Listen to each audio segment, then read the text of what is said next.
To survive hardship, you must prepare for hardship.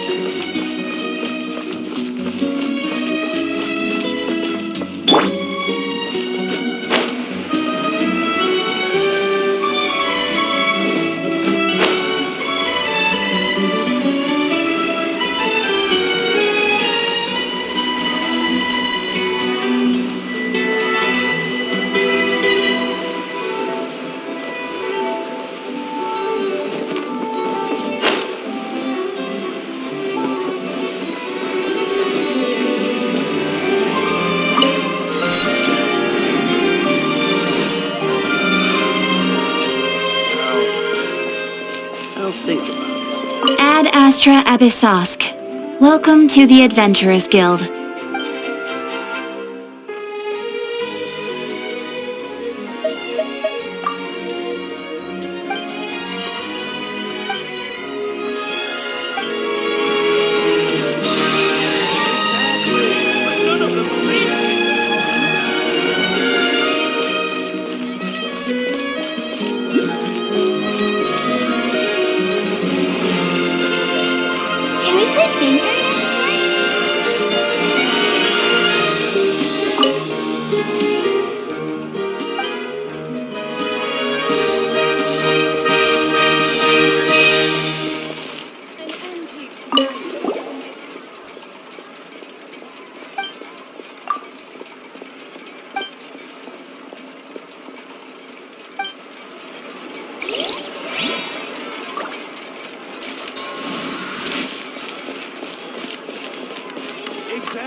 frost.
What a place to hold a performance! No wonder Linny and Lynette were looking forward to it.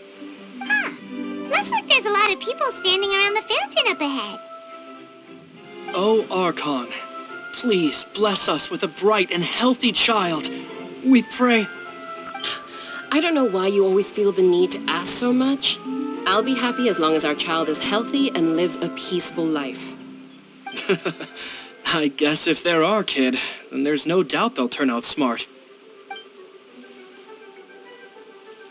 Maybe this is one of the customs in Fontaine. There sure are a lot of couples here. Vache. What's wrong? Vache. Vache.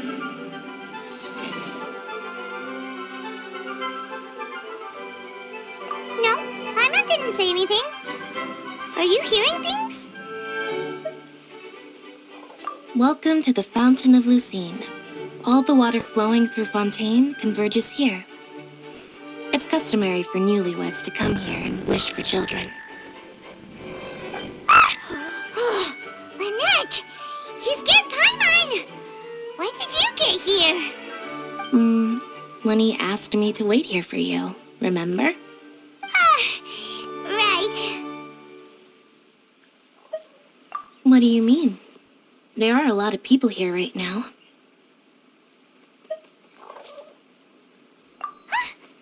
Hey, you're not trying to scare Paimon, are you? Besides, it's the middle of the day. It's not the time for eerie things. I see. I might be able to tell you something that could help explain the voice you heard. In fact, you might not be imagining things at all. I suspect that what you heard is a result of your hypersensitivity to the hydro element. Others in my family have had similar experiences. It's because of his sensitivity to the hydro element? But what would hearing a voice have to do with elemental power? When do you cry, Paimon? Wait, what? What does that have to do with anything? Just answer me.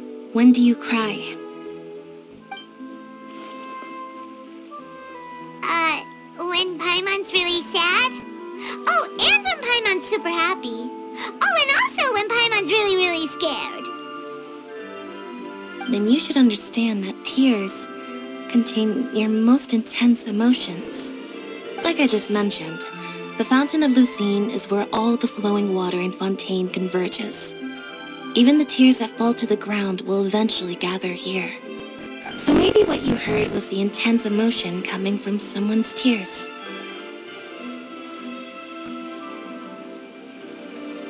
So, what did the voice say?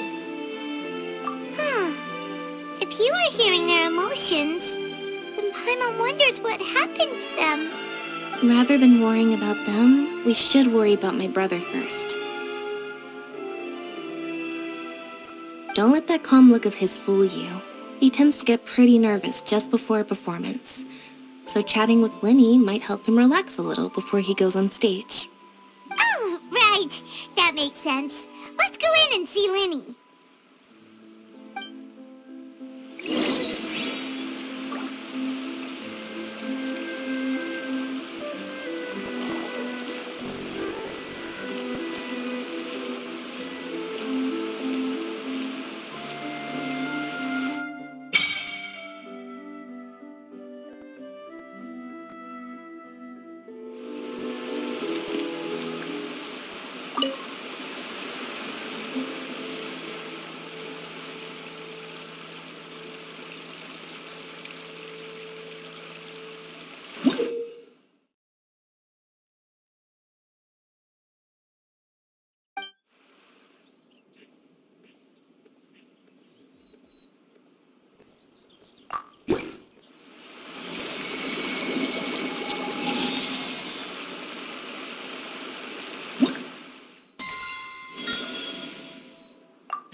Traveler and Paimon. Good to see you. I knew you two would come. Are you kidding? We wouldn't miss it for the world. We've been looking forward to it. I can tell, judging by how early you've arrived. But you're actually right on time. The audience still hasn't started entering the venue yet, which means now is the perfect chance for us to take you to the best seats in the house. Wait just a moment. I'll fetch the tickets.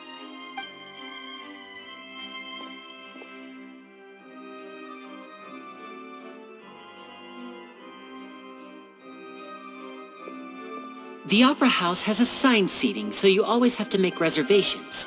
I've already reserved your seats, and here are your tickets. Ooh, front row seats! Thanks, Lenny! Don't mention it. There's no need to keep thanking me. Hey, Lenny! Could you come over here and take a look at this? Oh, I'll be right there. Seems there's an issue with the stage props over there. That's Cal, my assistant, calling me. I'll go lend him a hand. Yeah, we'll just go to our seats. You go ahead, Lenny.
These should be our seats. Come on, let's sit down.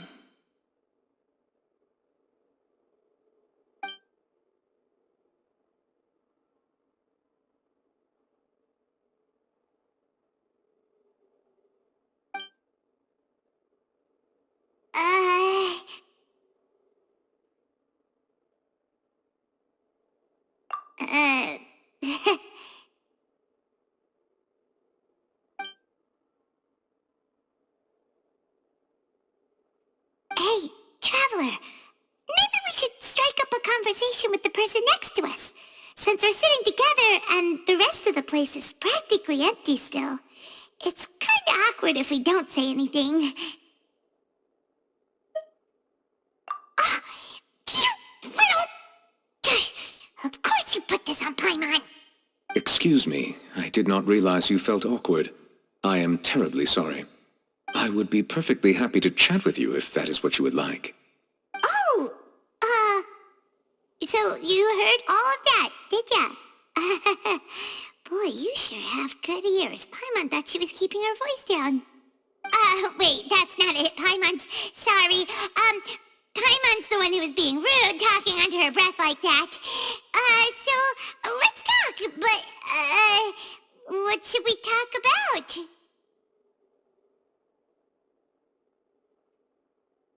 Oh, Paimon's got it. You're also here early and sitting in the front. Are you a friend of Linny's too? A friend friend, you say? Well, if Mr. Linney would like to be my friend, I would be more than happy to reciprocate. Oh, so you're not friends with Linney then? Oh, this is getting more awkward by the second. Paimon nearly forgot to make her introduction. Nice to meet you. Paimon is Paimon, and this is the Traveler. We just arrived in Fontaine. It is an honor to meet you two. I have heard of your deeds across Teyvat. And as required by proper etiquette, I will also introduce myself. I am... Oh, Monsieur Neuvillette, what an honor it is to have you here to see my show. Ah, Mr. Linney. I should say it is in fact an honor for me to see your performance in person. Wait, Neuvillette? Could he be... I saw you all chatting just now, but it seems you still don't know who Monsieur Neuvillette is. Allow me to introduce you to Fontaine's Chief Justice. That seat is always reserved for him. It wouldn't be too much to say that he's the symbol of justice and honesty here in Fontaine. Ooh, sorry for being so rude just now. Paimon had no idea you were such an important person. No offense taken. Being Chief Justice is merely what I do for work. Nearly every person has their usual reserved seat, so I'm not so special, really. And by the way, I should probably let you know, even though I would prefer not to, there's someone sitting up there in the VIP seats that has been striking a pose for quite a while now. I believe she is trying to give you a most elegant and impressive first impression. So I think you should take notice of her sooner rather than later. Otherwise she may become flustered.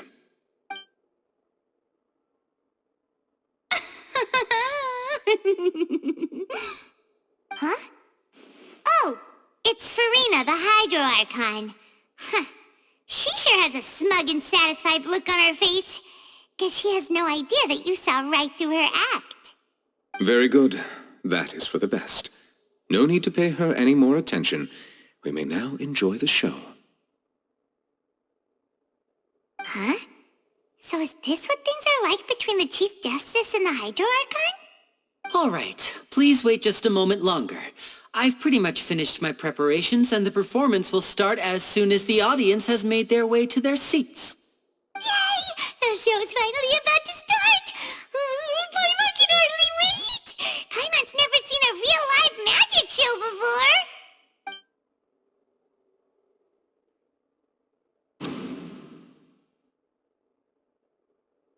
Oh! They're dimming the lights! The show must be starting!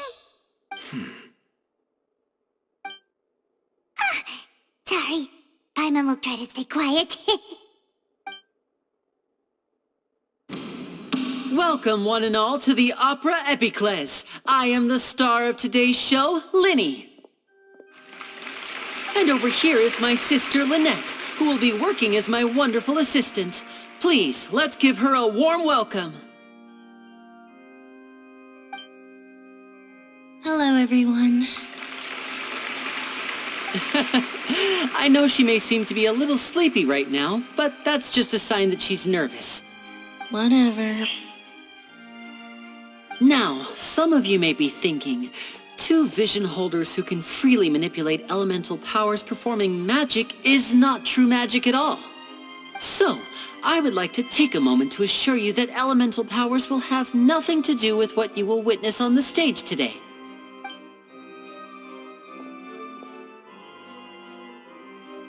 Both Lynette and myself have removed our visions for the show. That way, even the gods won't be able to help us. Oh, good point. That's what makes the show real magic. Now, without further ado, let the show begin. Lynette will now exit the stage to make some preparations.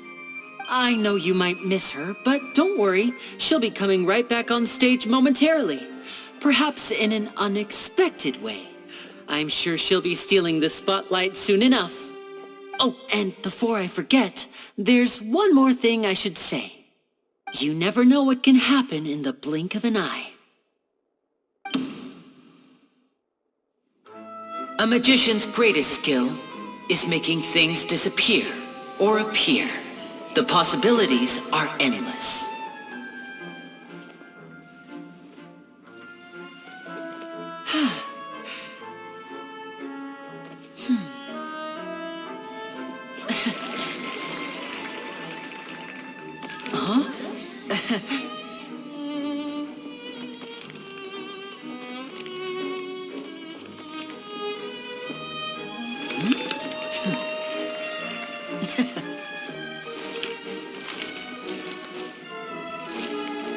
But this isn't what you came for. These little tricks, you've seen them all before.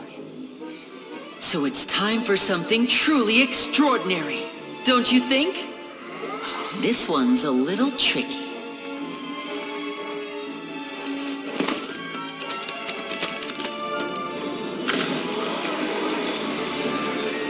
Using this water tank, I shall make my sister vanish completely, right before your very eyes.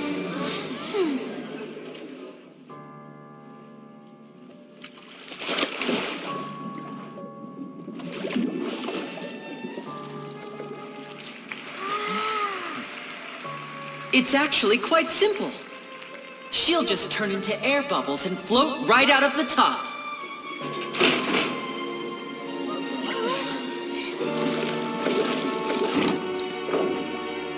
Oh no! I told them to check all the props carefully. With the lid on, even air can't escape. An amateur magician would be getting very nervous right around now. Luckily, it's me on stage, so let me show you what a true virtuoso can do.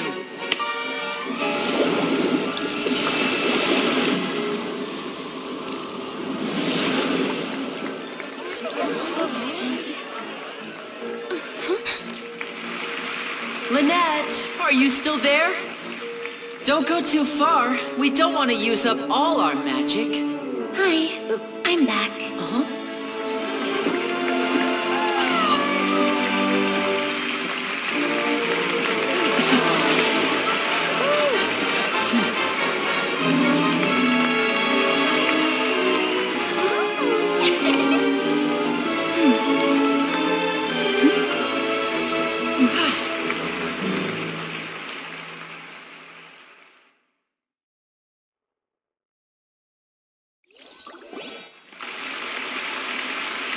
Whoa! What in the world just happened? How did he do that? Paimon didn't see him do anything. Wasn't Lynette inside the water tank? How did she disappear and then reappear out of nowhere? If we could see easily through his tricks, then that would mean that his skills are still lacking. To appreciate magic, you should focus on the show happening on stage, rather than getting caught up in trying to see that which has been intentionally hidden. Guess you're right. Paimon couldn't believe her eyes when Lynette reappeared. Amazing! Thank you everyone. I'm glad you enjoyed that performance. But our magical journey has only just begun. I've prepared even more astonishing surprises for everyone here. The magic of transformation and disappearance can go far beyond what you've just seen. I'm sure many of you are thinking that escaping the water tank was impressive enough, but Lynette is still my assistant after all. In which case, I have ample time to make all necessary preparations. So, for my next trick, I will require the participation of one lucky audience member. Please, if my assistants could bring out the magical boxes now. There are 2 boxes and only 2 boxes. One is here and one is there in the aisle among the audience. I'm sure many of our clever audience members have already guessed our next magic trick. A swap! Our lucky audience member and I will each enter a magic box. After 1 minute, we will each emerge from the opposite box. Now please, everyone pay very close attention to the box you see here. Don't give me any chance to make a move. Wow! How's he gonna do this? Hey, do you think this is all magic tricks, or does Lenny have actual superpowers? The lucky audience member will be generated by this random number selector. It selects numbers entirely at random. Even I don't know who will be chosen to participate. Now then, let's begin. Let me see. Oh, row 7, seat 3. Congratulations! You now have the chance to experience magic firsthand for an entire minute. Please, come forward. My assistant will take you beside the magic box. I'm sorry, it might be a little cramped inside, but no need to feel nervous. We've carefully arranged everything for you to be as comfortable as possible. You don't need to do anything, but no matter what strange things may happen, don't come out of the box.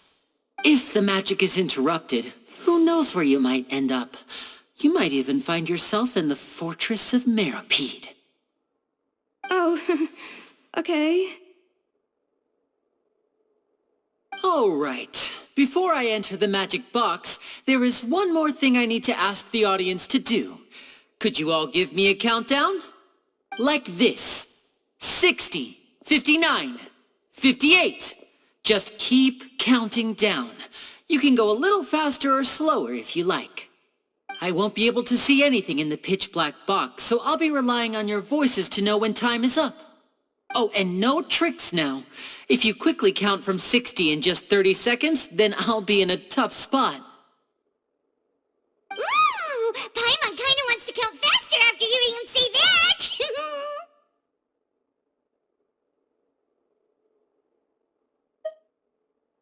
No, that won't do. I can see it in your eyes. You still can't be trusted. Let's practice together. Come on, repeat after me. 60, 59, 58. 60! 59! 58! That's right, perfect. Keep it going. All right, I'll see you all on the other side once you've finished counting.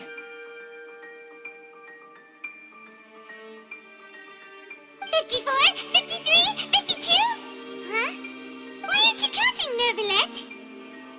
I am counting in my head. I think things are exciting enough in here as it is. Merely a consequence of my identity and personality. Do not worry about me. Just enjoy the show. Oh, all right.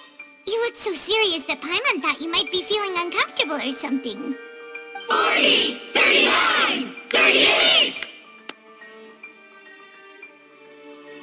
Mr. Linney, are you all right in there? Is everything ready? Yes, I'm fine. I'm just double-checking the direction of the magic. It would be a disaster if we get sent to the wrong places. For example, mid-air right above the audience. Even though he's saying that, Lenny doesn't seem nervous at all.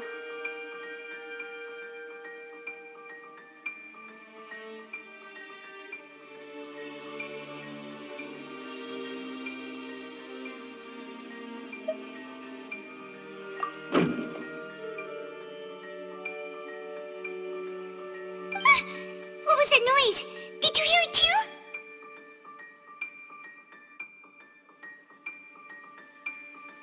Not sure. Anyway, it doesn't seem like anyone's worried about it.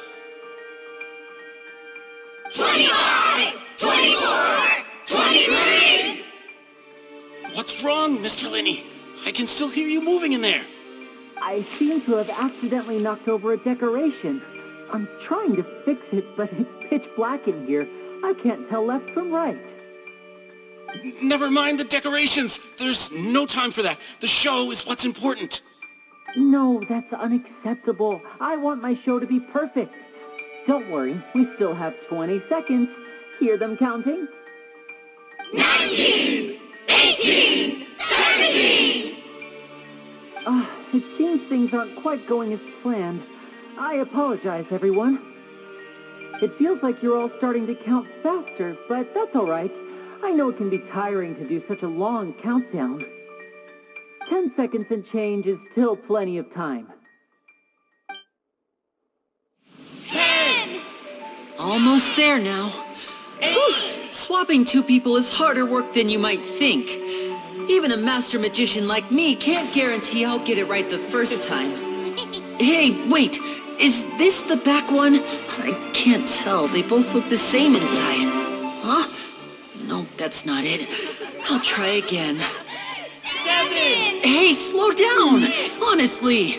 5! 4! 3! Whoops! That doesn't count! 0!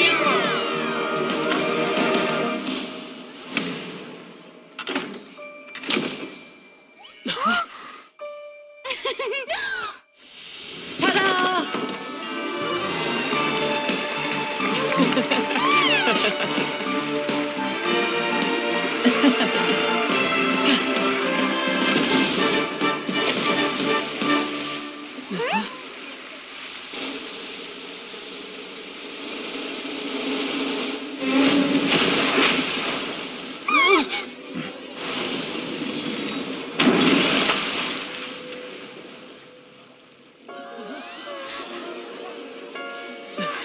What happened?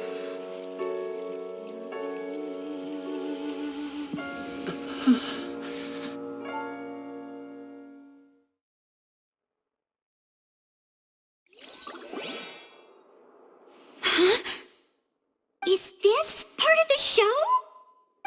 Mr. Lenny, you're going to use magic to fix the stage now, right? What happened? Oh no, maybe this isn't part of the show. The girl was still in that box, right? This performance is over. Medical staff with me. Guards, secure the scene and detain all the performers. Seal the exits. No one is allowed in or out at this time. Yes, that's right. If this was just an accident, then we must investigate the cause. But if this was all part of some scheme, then those accountable will not escape the judgment of the God of Justice. No need to be alarmed, you two. We'll get to the bottom of this soon enough.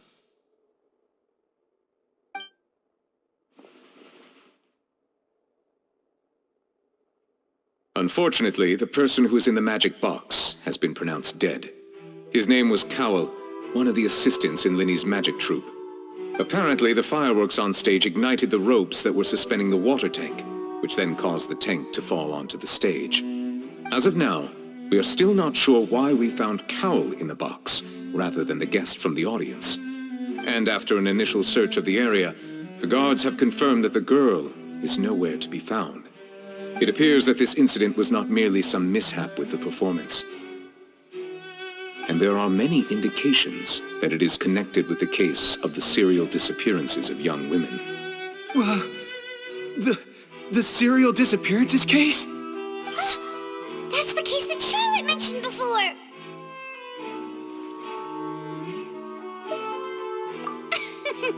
I know the truth. I can see through the whole thing. Really, using such a shallow and obvious mystery as his finale, did he really underestimate us that badly? I say that our powerful magician, Mr. Lenny, is now the prime suspect for the serial disappearances case. Huh? Why me? This whole thing was an accident. No, this all occurred during your magic show, did it not? The missing girl disappeared after being chosen, did she not? The deceased is one of your assistants, is he not? Now that I think about it, that whole speech about magicians making things disappear was nothing more than a provocation, a bald-faced challenge. That can't be right. How can Lenny do this? He was in the box on the stage the entire time. We can even hear his voice. Besides, before the show, he told us that he would like to catch the criminal behind the disappearances. He couldn't possibly mean catching himself. Save discussion for a later time, please. Lady Farina, may I assume that your comments just now constitute an accusation against Mr. Lenny and his associates, and that you are pressing charges? I just think that he... Well, think it might be a little early to talk about formally pressing charges. But what Lady Farina said just now makes perfect sense. Looks like she's gonna personally deliver justice. A kidnapping and murder carried out under the cover of a magic show. Lady Farina said it all. I mean, of course, my dear people. But what excites me even more than the obvious truth before our eyes is the opponent I'll be facing. That's right. I mean you, Traveler. You'll support Lenny, won't you? After all, he was the one who helped you the first time we met.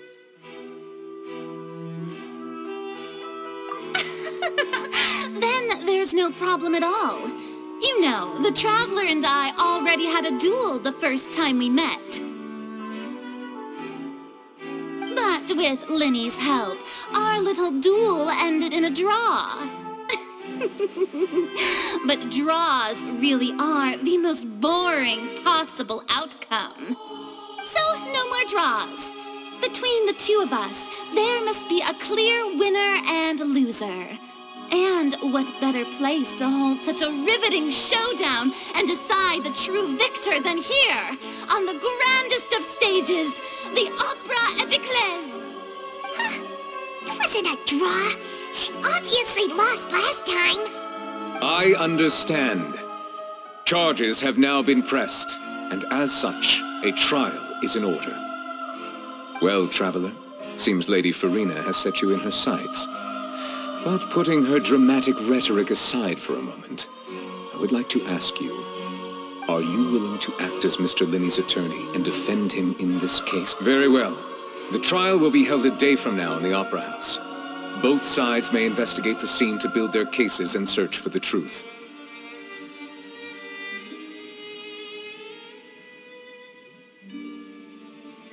Linney and his troupe are all potential suspects and shall remain within the Opera House. The audience may begin to leave in an orderly fashion once they have been cleared by the guards. A day isn't that long. Let's see what kind of case this big-shot Outlander can build in such a short amount of time. I'm really quite looking forward to hearing it.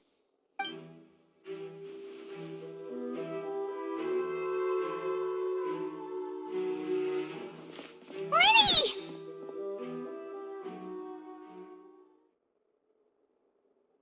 Sorry about everything that happened just now. Were you frightened? Of course! Who wouldn't be scared after witnessing an accident like that? Yeah, I'm a little shaken up myself. How could this happen? And poor Cal. I know you already claimed that you would defend me, but now it's just us talking. Tell me, do you think I could possibly be the murderer? Good to hear. Thank you so much for trusting me. I'm sure everyone sees me as the biggest suspect at this point. But if you ask me, the whole thing is mysteries layered upon mysteries, such that all that's left is confusion. I don't know whether what happened there on the stage was purely an accident or not, and I don't know why poor Cal was in the box. As for how that girl chosen from the audience could suddenly disappear, I'm afraid I don't have any answers either. If someone tampered with my performance, then we need to figure out what they did. Even a skilled and knowledgeable magician like myself couldn't pull all that off in just 1 minute. Which is precisely why we need to investigate! As this book says, the impossible could not have happened. Whatever happened must have been that which is possible. Paimon bought them when we were reading at the bookshop in the city earlier. Pretty cool, huh? Don't worry, Paimon used her own savings to buy them. It wasn't from our travel funds. I think they look cute on you, Paimon. You have good taste, Lynette. That's the right attitude. Feeling depressed isn't going to help me now. I need to get back to my normal self. But with the guards watching our every move, it's going to be especially difficult for Lynette and I to prove our own innocence. Good thing you agreed to be our attorneys. Thanks for that. We'll be counting on you. Yes, thank you so much.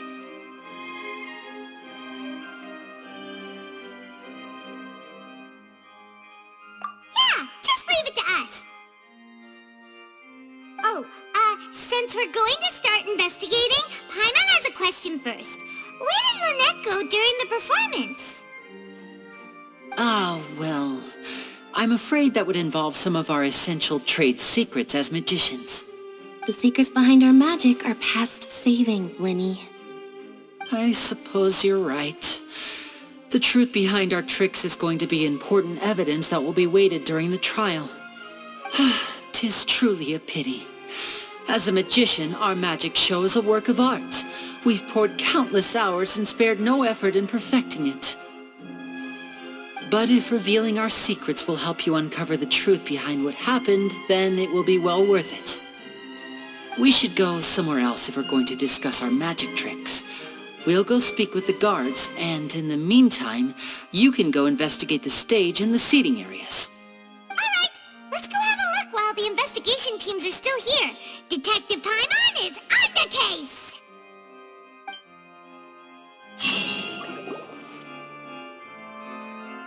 Hello, officer. How's the investigation going? I see. You must be the traveler that Lady Farina mentioned. Listen, I'll be perfectly honest with you. I'd avoid getting mixed up in this whirlpool of a mess if I were you. Huh? What do you mean? Come with me and you'll see. The deceased is one of Linny's assistants named Cal. Even though he hadn't joined the troupe long, he was hardworking and everyone generally liked him. The assistants are usually in charge of setting up and inspecting the props, as well as assisting with the show and keeping the crowd engaged. As you probably saw when you were in the audience, the water tank suddenly fell and smashed the box with Cowl inside it.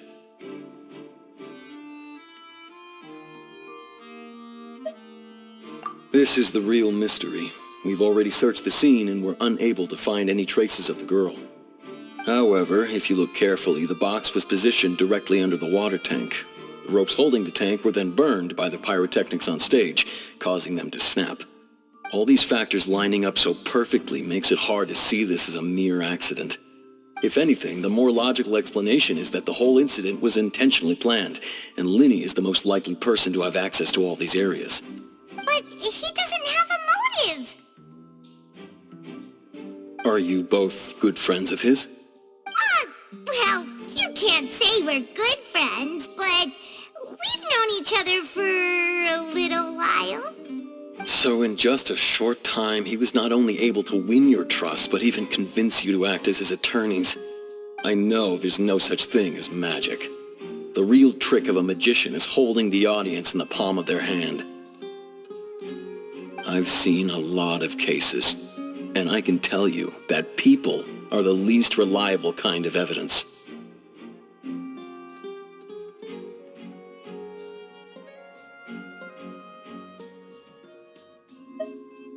Sorry, I tend to be pretty straightforward.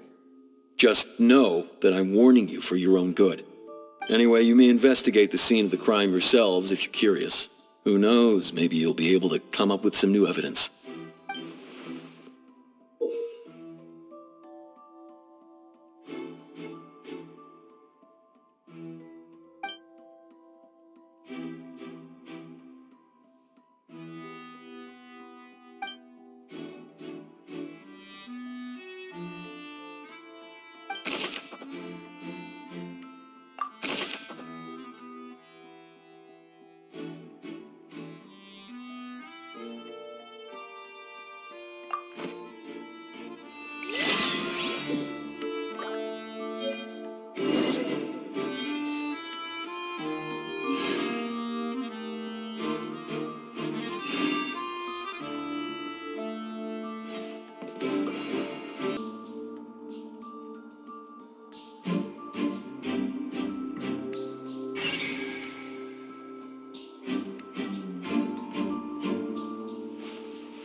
there.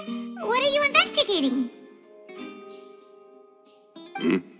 Oh, this location has also been cordoned off because the Magic Troop members are currently considered prime suspects. The investigation team is still collecting evidence.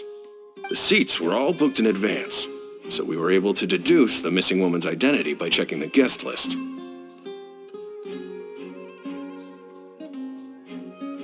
Sure, it's not like this is confidential information. We will publish it later anyway when we petition the public to help us find the missing person. Her name is Halsey. She's a painter from Fontaine who's made a bit of a name for herself. Apparently, she wasn't a regular at the Opera House, but she'd been feeling some pressure with her work lately, which made her decide to come see the magic show. The Magic Troop members all claim not to know her, and we have looked into her social connections. It seems that she has no personal grievances or conflicts of interest with the suspects. Simply put, she wasn't related to the Magic Troop at all, which matches the features of the previous serial disappearances. Were the victims of previous cases also chosen at random? That's how it seems to us, in any case. Apart from the fact that they were all young women of around the same age range, there really weren't any other connections between them. Okay then. No need to be so formal. If you do happen to see the missing girl, please be sure to contact us. It is of utmost importance that we get to the bottom of these disappearances.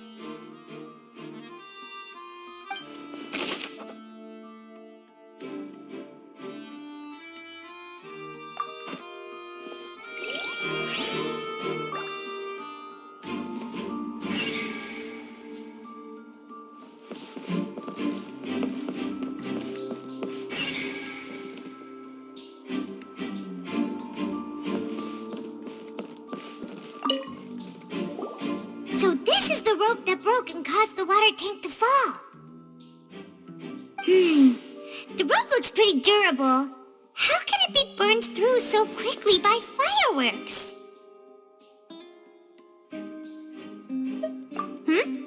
Why are you suddenly so serious, Traveler?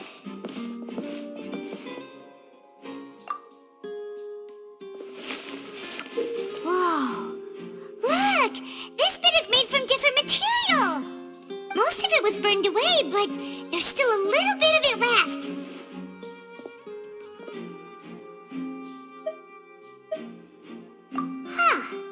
So if a rope meant to hold something was made with that kind of material in it, then that means... Wait! Why don't you write all this down? Let's take notes!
The investigation team has some new findings. Turns out there's an issue with the random number selector after all. See? I told you. What if the machine picked some big guy's seat? You think the murderer would have still made his move then? Sorry to interrupt, but we're helping Linny and Lynette with their side of the investigation. What were you saying about the number selector? There's something wrong with it? You're trying to help them? That'll be a tall order. Lenny used the machine to pick a random member of the audience during his performance, right? The lucky girl that later disappeared. Well, we thought there might be a serious problem with the machine, so we had it taken away for further inspection. It turns out that the seat number it picked wasn't random at all. The machine picks that same number every time. I'm sure you already know that you have to make a reservation in advance to get a seat, regardless of whether it's a trial or some performance. In other words, Linny knew who would be sitting where from the very beginning. That much checks out. Lenny reserved our seats for us too. Bet you see why I was saying it'd be tough to make a case for Linny. Even though it's bad for Lenny's case, Paimon had better write it down.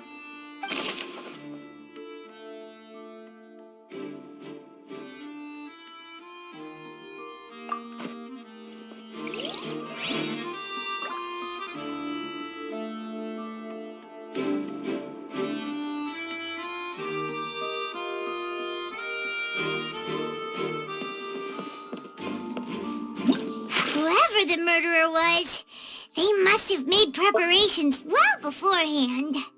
This rope was obviously tampered with.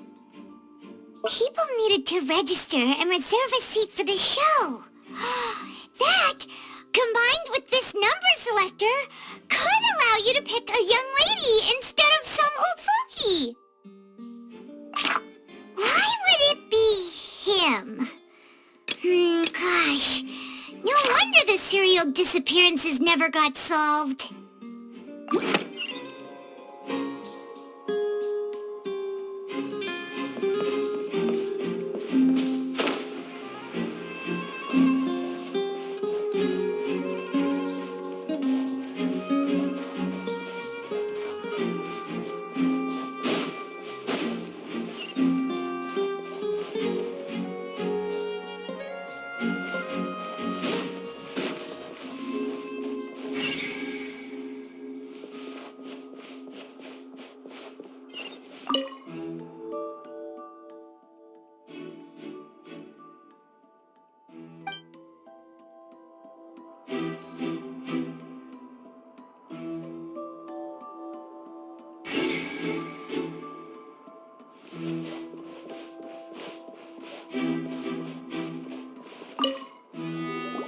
I see that you're investigating the area. Well, it just so happens that I'm interested too. If you find any new and interesting leads, be sure to share them with me, all right? We don't have too many thoughts yet.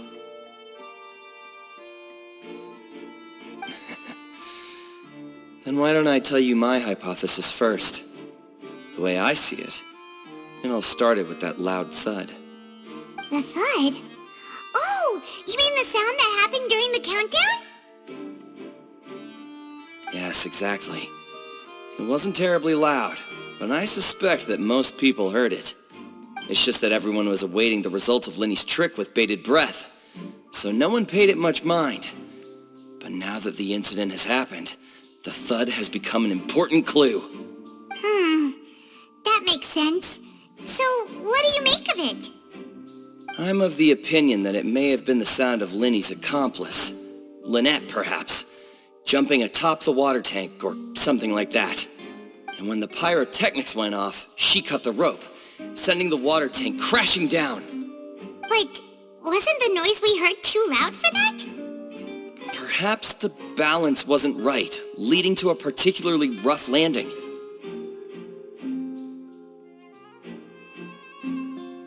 Oh, that's true. I suppose I must reconsider. That does remind Paimon, though. What was with that sound?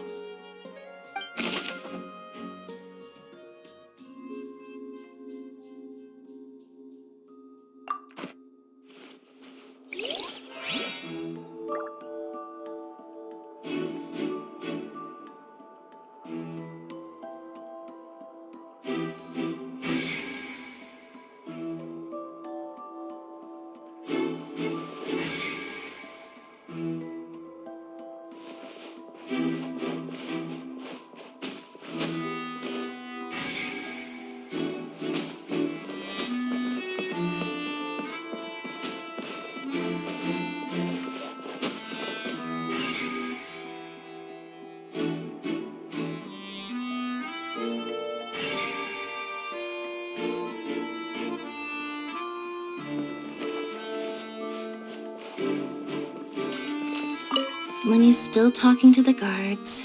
It seems he'll have a lot of explaining to do. I think someone will be assigned to monitor us later, but that's alright.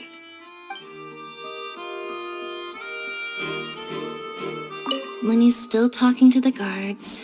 It seems he'll have a lot of explaining to do. I think someone will be assigned to monitor us later, but that's alright.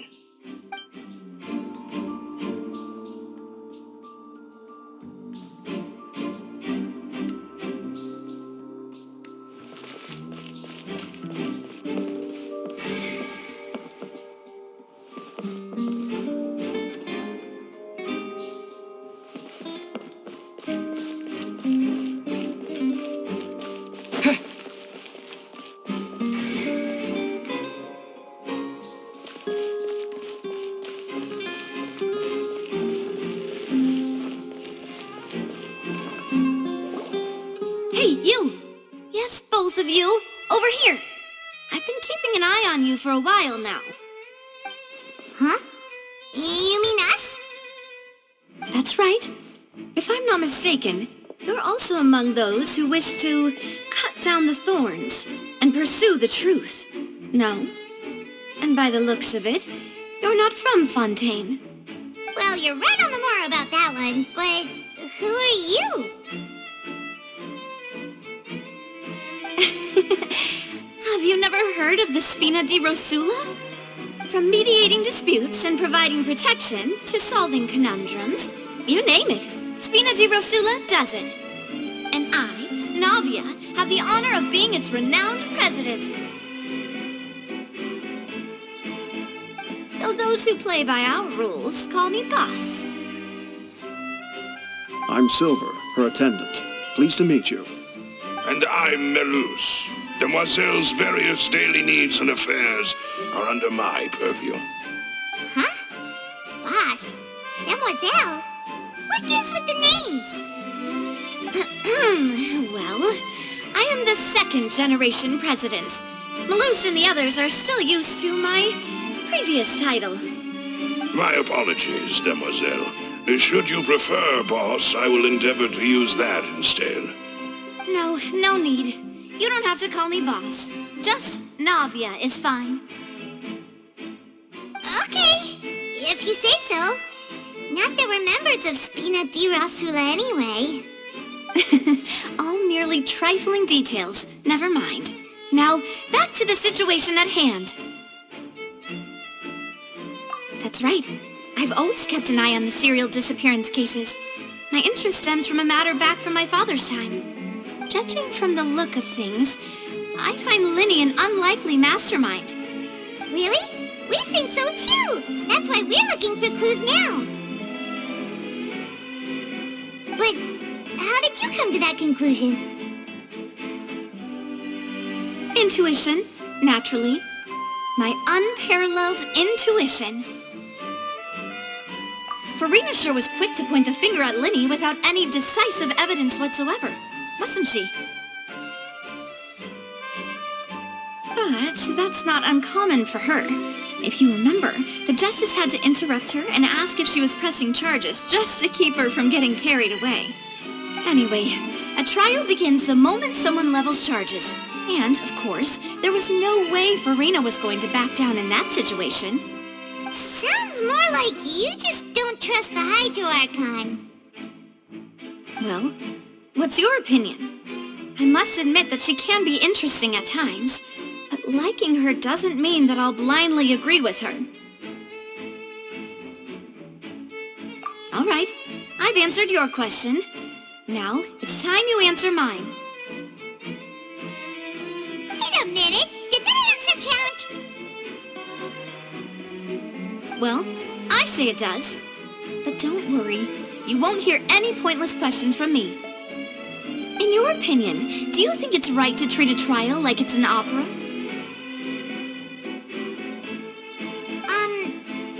Well? And why would that be?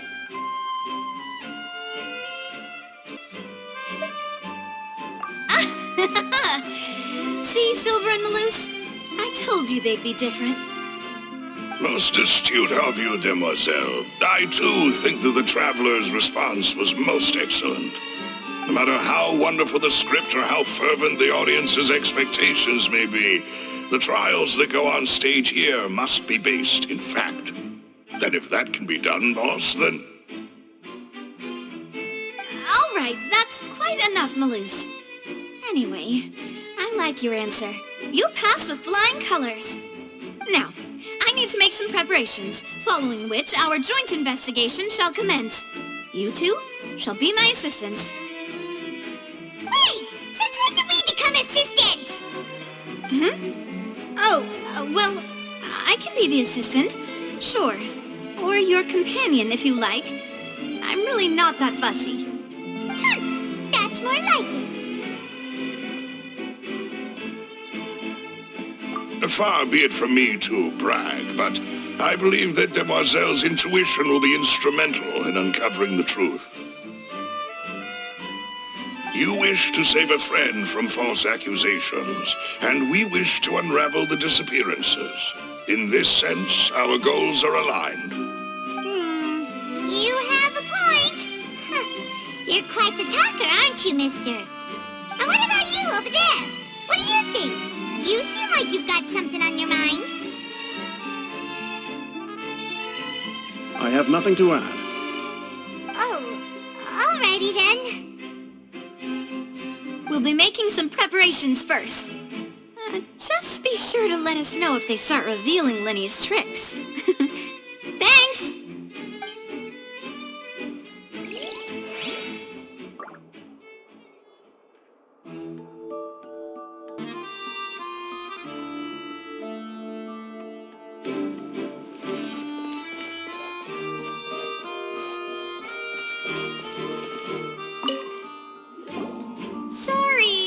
No one can freely enter or exit the Opera House at the moment. If you wish to leave, you must register your identity with us first. No, we're not leaving. We're representing Linny and Lynette as attorneys, so we're investigating the case. Were you always guarding this entrance? Yes. After the Chief Justice gave the order, everyone coming in or out must undergo a strict inspection. So, the missing girl couldn't have left from here. At least, not from that point on. I doubt there was much opportunity then, either. How can you be so sure, Well, because I was in charge of security near the entrance at that time. I couldn't see Linny's performance from here, which was quite a shame. Just my luck. But still, I did not abandon my post, and I stayed put no matter how loud the applause was. If someone had so much as even approached the door, I would have noticed it, let alone if they had tried to leave. We Melazines are good at that sort of thing, you know. So, it's safe to say the girl couldn't have left through here. Alright, thank you for your help. This'll be useful info.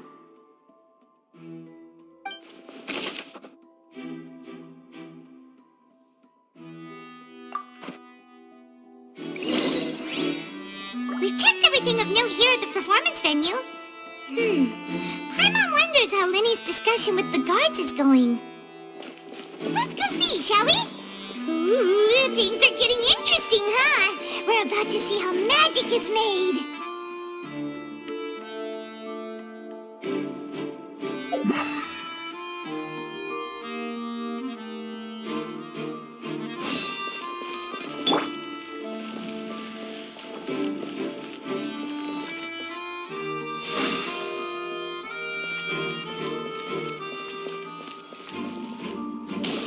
Understood. Then I will be going with you. Just so you're aware, I will be monitoring your actions and making notes as necessary. Very good. Thanks for being so agreeable. I'd pull a rose out of my hat as a gift for you if I could. You may spare the pleasantries. I'm just doing my job. You've arrived. Who's this? Me? I'm Spina di Rosula's guardian angel. If you've got a problem, I've got the firepower. Sorry, I got a little carried away there. Call me Navia. I'm a partner of theirs, and will be helping investigate this whole situation. And these are my companions. Would you mind if they join as well? Fine by me. Oh, new helpers? I would be most grateful. Well, let's just say we're tagging along. It's not every day you get to see the secrets behind magic performed on such a large scale. I appreciate your kind interest. Come with me. We'll be heading below stage.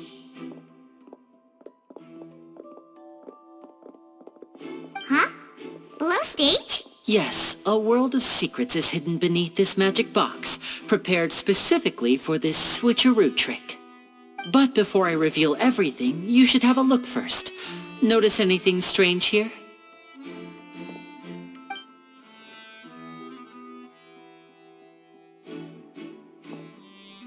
I'm not trying to be dramatic. Remembering the details of a trick will help you understand the methods used to perform it more easily. Huh. Weren't there balloons and other decorations here? Where did all that go? Ah, good eye. That said, you're still far from discovering the answer. The back? You mean the inside of the door? What's different about it? Paimon didn't notice anything.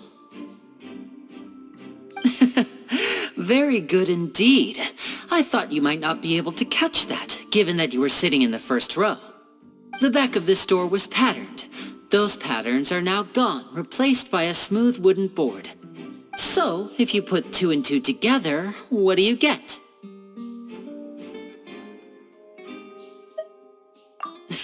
Exactly. All right, let's go. I'll tell you how it works as we head down.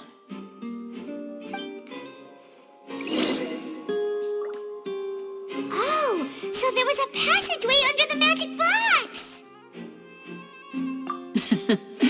I knew you'd figure out most of it as soon as you saw this place. The 2 magic boxes are positioned right above the 2 entrances of the tunnel. See this flatbed trolley? The box with the lucky audience member in it would be shuttled over to the other side using the trolley. This trolley can raise and lower and even rotate, ensuring that the box will face in the right direction. I see. So that's the purpose of the box inside another box. Precisely. The inner box would descend after the audience member was put inside and be moved along the trolley, all while the outer box would remain on stage as if nothing had ever changed. So that's how you did it! Once the box was lowered, the trolley would store some energy through this device here, with which it would complete the rest of the steps. The audience member would only be able to feel some slight movements in the dark, and by the time she walked out, she would already be back on stage. Right! You were talking that whole time, and you even came out for a moment near the end! Ah, yes. A phonograph operated by Lynette was used to achieve that effect. My assistant and I had already scripted our conversation beforehand. When the countdown began, I had already gone to the opposite box via a tunnel using that ladder. And what about Lynette? Where was she? I was in the mezzanine space in the back of the box. Oh, interesting! That's how we were able to coordinate Linny's lines with the assistant. And, by the way, I was the one who walked out of the box at the end. I mean, we are twins. All it takes is a change of clothes and no one can tell who's who. And that's my favorite part of this trick. Only Lynette and I can perform it. So that's how it all worked! Wow, every detail you revealed was more amazing than the last! Lynette would briefly walk out of the box and then go back in, jumping into the tunnel and escaping before the box on the trolley could finish ascending. And then I walk out of the other box in the audience area, and the trick would be complete. The operative word here being would. But as you saw, Cal was in the box, not our audience member. She, on the other hand, mysteriously vanished. We really don't know how that happened. If not for that interlude, this would have been an astonishing trick. I probably never would have figured out how you pulled it off. And yet, to think that someone was able to use this magic trick to commit a crime. Could we have a look around? I think we can come up with some more leads. This is the scene of the crime, so Linny and Lynette are not permitted to stay here. I'll escort them back up. Yes, of course. No need to be so strict now.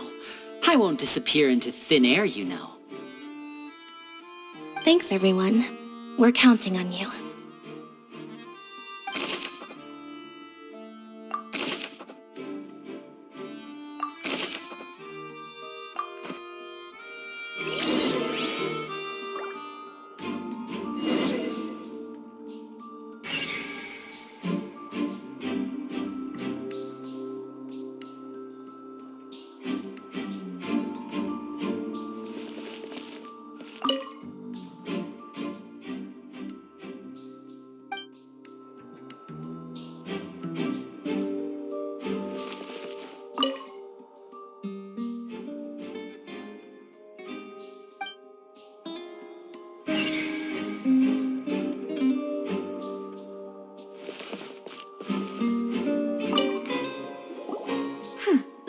What's this?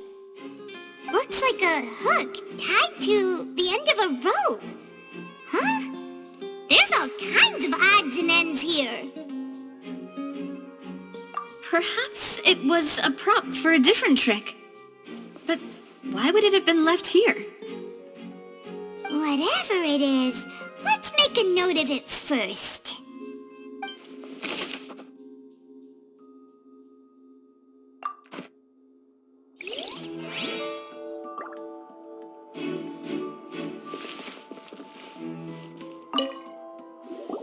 The floor is wet. Please be careful not to slip.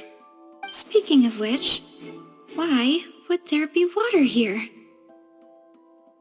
Oh, Paimon knows! It's one of those tricks where you pour water into a jug and then flip the jug over only for the water to disappear? And here's a broken vase. Huh. Did the trolley knock it down while moving? That can't be. The trolley moves along tracks from start to finish. It couldn't have hit the vase at this distance. Let's note this down too and think about it later.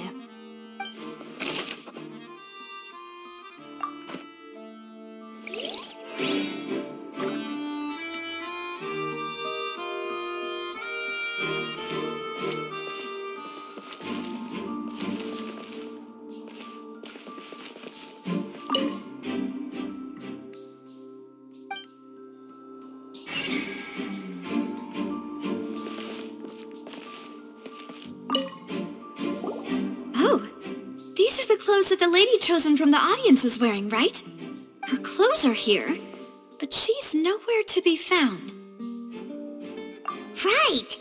And do you really need to do that if you're kidnapping them?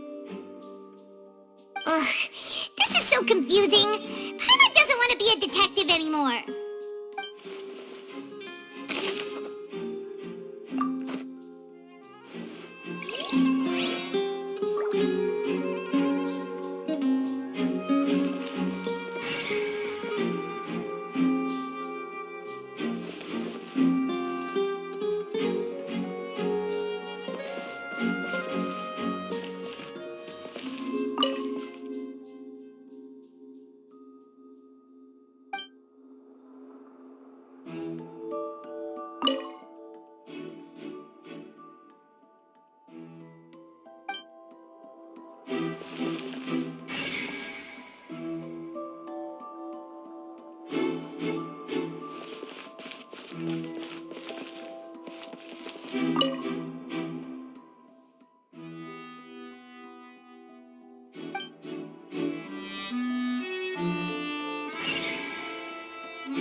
is this place?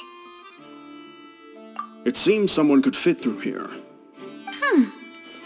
Could this have been the suspect's escape route? Alone, perhaps. But if they had to pull another person with them, the space would be too narrow. But there are no other ways in or out of here. Oh, you're right! Let Paimon write that down.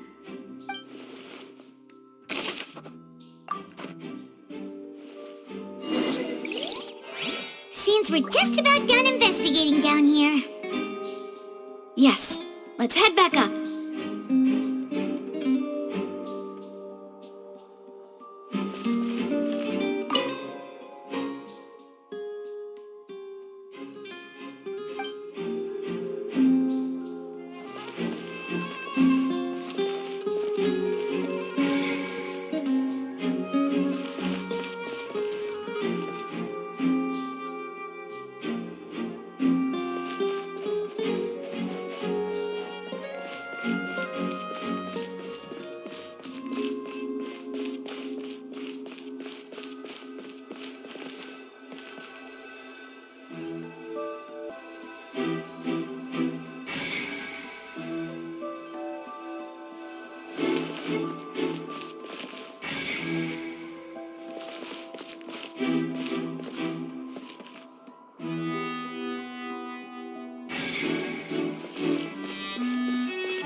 We've ascertained the state of the crime scene.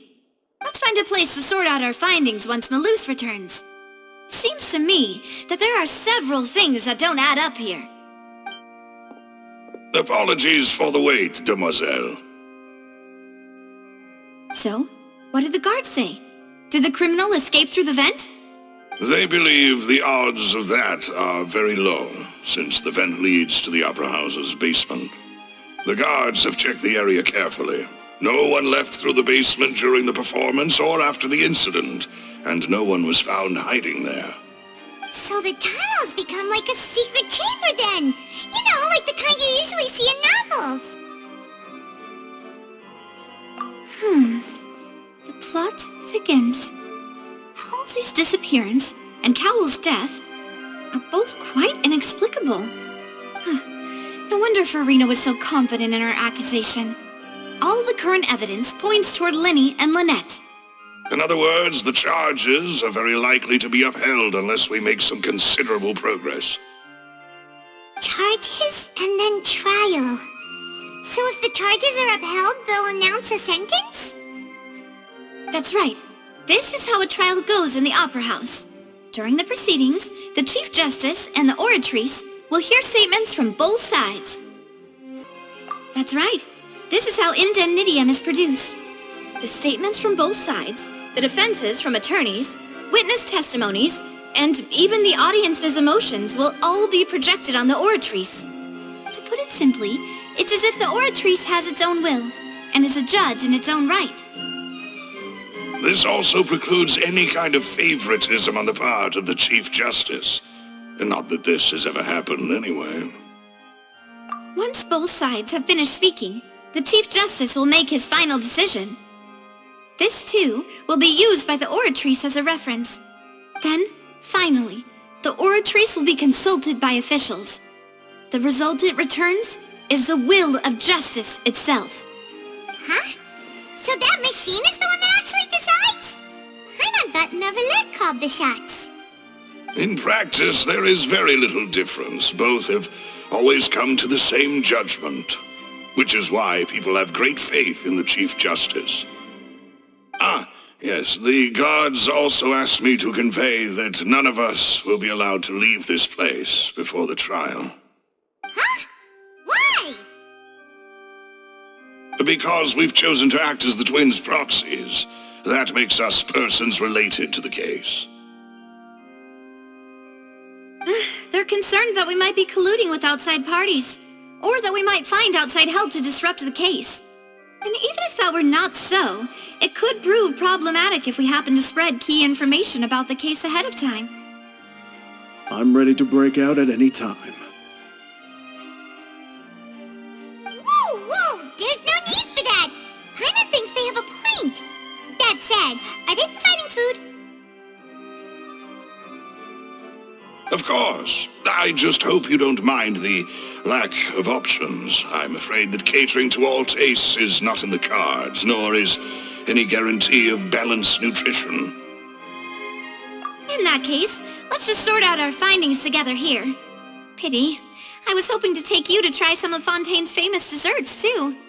I mean, what better way to properly think through our findings than over some tea and sweets? Huh. Breaking out suddenly doesn't seem like such a bad idea after all. Just kidding! Just kidding! Paimon will still do her best, even if there are no snacks. Hmm? What do you mean, no snacks? Of course we'll have snacks. If we cannot buy some, then we'll simply make some. Huh? Here? But how? Understood, Demoiselle. Everyone, please come with me.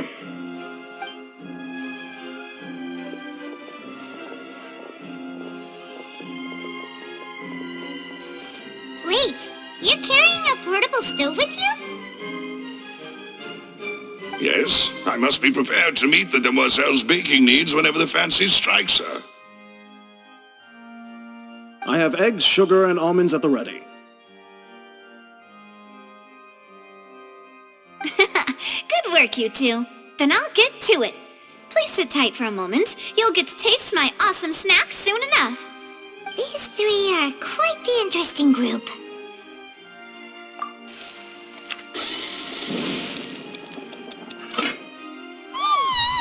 And Paimon thought it smelled good while it was still in the oven! Oh, it's even better now. Paimon can't stop drooling. From the way you had these two guys carrying all that stuff around, Paimon thought you'd have them do more during the baking process.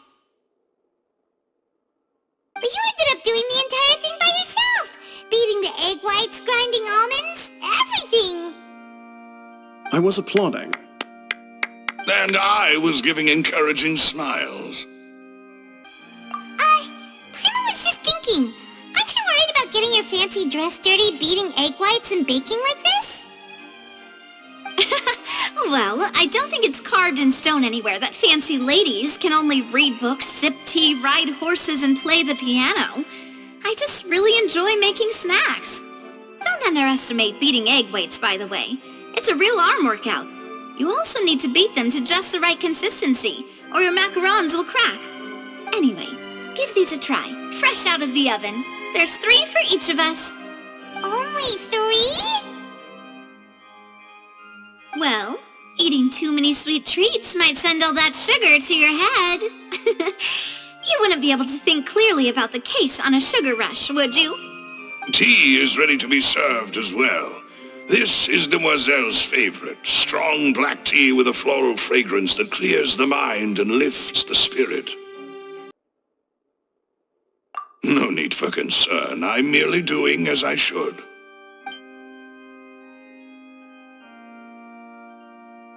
All right then. Down to business. As Paimon mentioned previously, the tunnel seems to be something of a secret chamber. However, we can assume that Linny and Lynette were not alone within it. Some criminal also occupied its sealed confines. The magician twins could have committed the crimes, of course, but they lack any logical motive. Exactly! Why would they do such a thing right when everyone was watching? The flower vase and the thud we heard during the performance could indicate some altercation between Halsey and the criminal in the tunnel. resulting in the shattering of the vase, the discarding of her clothes, and her abduction. Perhaps the criminal thought that since she was chosen from the crowd, she would be too easy to identify if she was still wearing the same clothes. Paimon thinks that makes sense, but the real trouble is... True. None of the clues we found thus far support the existence of this third person. But the only people left to consider are both technically victims, whether it's the missing girl, Halsey, or poor Cowl. Huh. Could Halsey have secretly made modifications to the magic props in order to murder Cowl before making her escape? That's right. And even if she had tampered with the setup, she would need to understand the entire trick to pull it off. Nor does she have any motive. The guard said that she has never had any dealings with the magic troop's members. Were we not thorough enough in our search? From the sound of things, this is turning into an impossible case. Your macarons are amazing though, Navia. They smell great! They're nice and crisp and super sweet! They are my specialty after all. And I see you've already had 5 of them. What? 5? Oh, that can't be right. Paimon only counted 3, honest! Please don't worry about it. At my age, a few less sweets might actually be a good thing. No. Being greedy is one thing, but Paimon knows how to count. Besides, Paimon knows that if she ate too many, then others wouldn't have enough.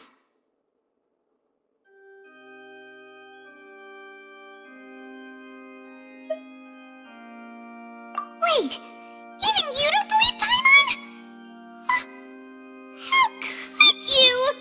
If Paimon ate those 2 extra macarons, then may they turn into stone in her stomach! All right, we get it. Well, I suppose one of us might have gotten too engrossed in our chat and eaten them by mistake. No big deal. Malus, set up the stove again if you would. Huh? What are you doing? Making sure everyone gets 3 macarons, of course. Exactly. We don't want to trouble you. As you wish, demoiselle. And I have the egg, sugar, and almonds.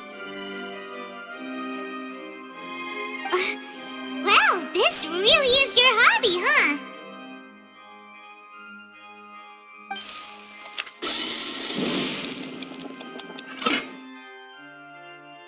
Well, that's it for snack time. I'm going to have another look around the area. I don't know what we're looking for yet, but we've still got some time. As attorneys, I suggest the 2 of you think the case over again. It would be awkward if you got all tongue-tied on stage during the trial. All right, thanks for your help, and for the snacks. It was nothing. A small task for the Spina di Rosula. Silver, Malus, it's time to go. I'll be back if I find anything new.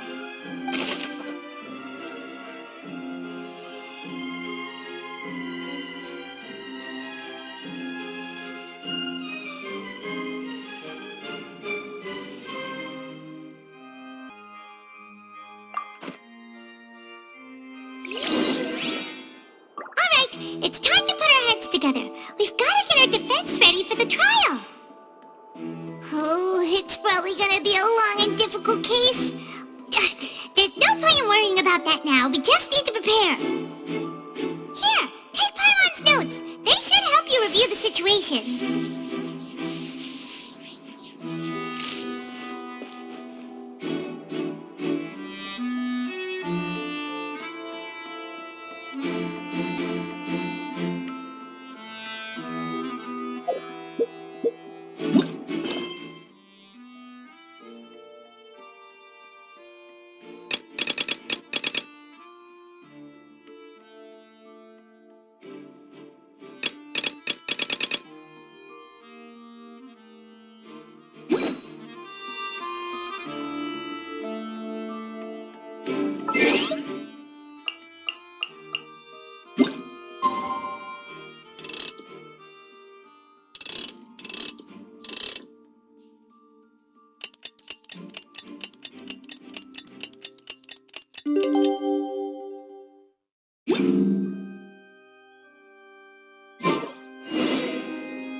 truth one way or another.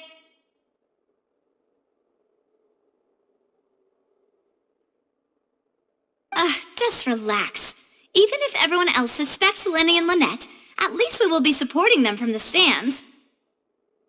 Besides, I doubt Farina understands any more about what happened than we do. Thanks, Navia. Well, we'll be going then. Best of luck to you.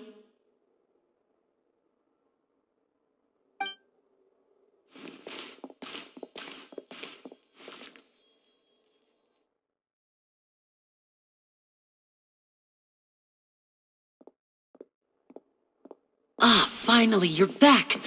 Well, how did your investigation go? To be honest, you might be disappointed. No. We're already very grateful that you were willing to help. Well now, don't you all look disappointed? Don't tell me that your investigation came up empty-handed. That was to be expected, of course. The guilty can never produce proof of their innocence. But don't let that stop you. I shall be terribly disappointed should you, my most anticipated foe, concede so easily.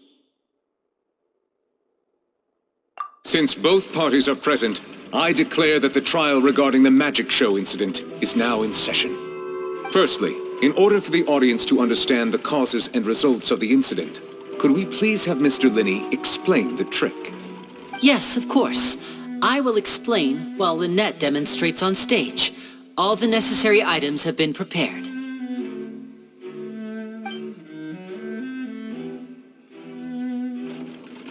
Thank you, Mr. Linney.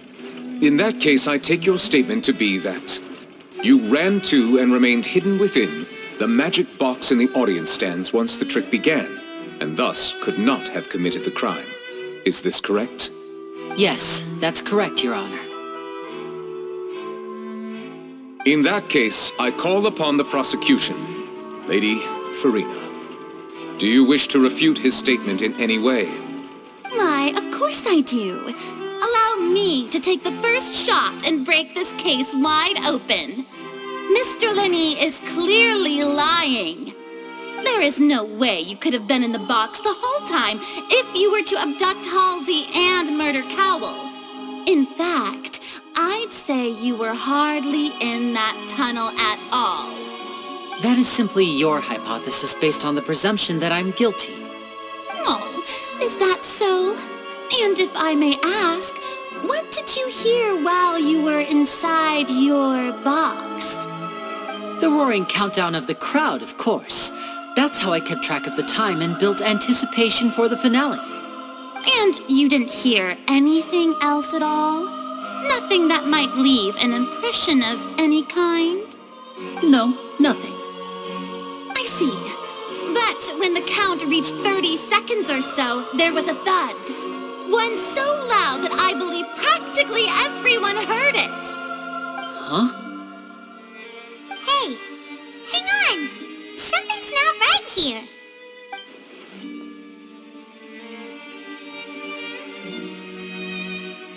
Yeah, I'm sure he could have heard a noise that loud from inside the box. I was right by the box, and I definitely heard the thud. Look at those scales. Could those mean... Well then, ladies and gentlemen, allow me to use the words of the magician himself. You never know what can happen in the blink of an eye. Indeed, it seems his alibi can also collapse in the blink of an eye. Of course, I have armed myself to do far more than smash your alibi. Confidence cannot go unfounded, and my foundations are rock solid. Tell me, aren't you and Lynette actually from the House of the Hearth? The House of the Hearth?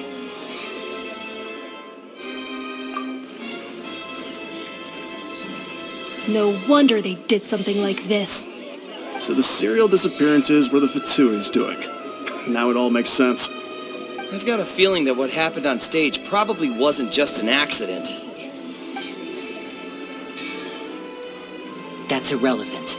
Our identities have nothing to do with what happened. Indeed. Then perhaps you could tell us everything that happened during that 1 minute. Your first priority is to prove yourself innocent after all. I'm sure there is little that needs to be kept secret now.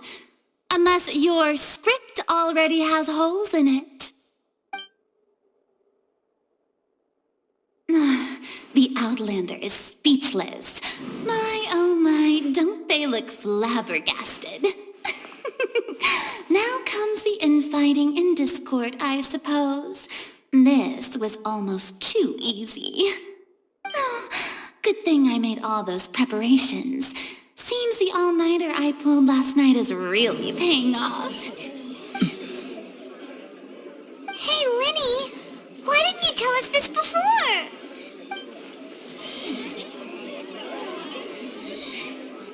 Order! Order! Mr. Linney, allow me to re-establish the facts. Lady Farina has raised 2 points.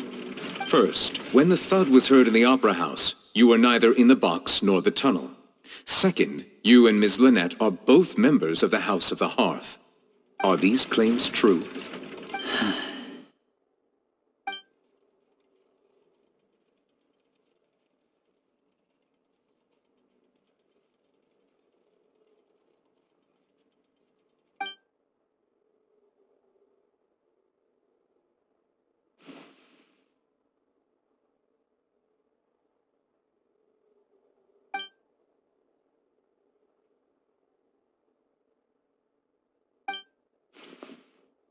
Please answer my question, Mr. Linney.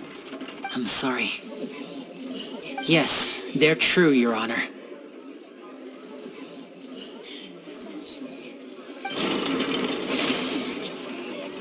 I knew it! Well, that's it. We might as well move on to the sentencing already. What should we do now? Granted.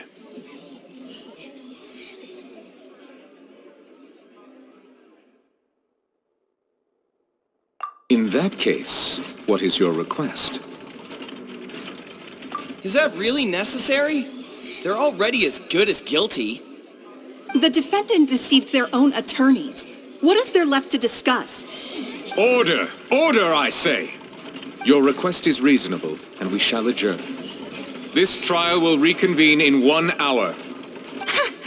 So you would stick to Mr. Linney's defense even after knowing what you do now? You certainly have more professionalism than I thought. In that case, my dear audience, let's allow the joy of victory to steep for a little while longer.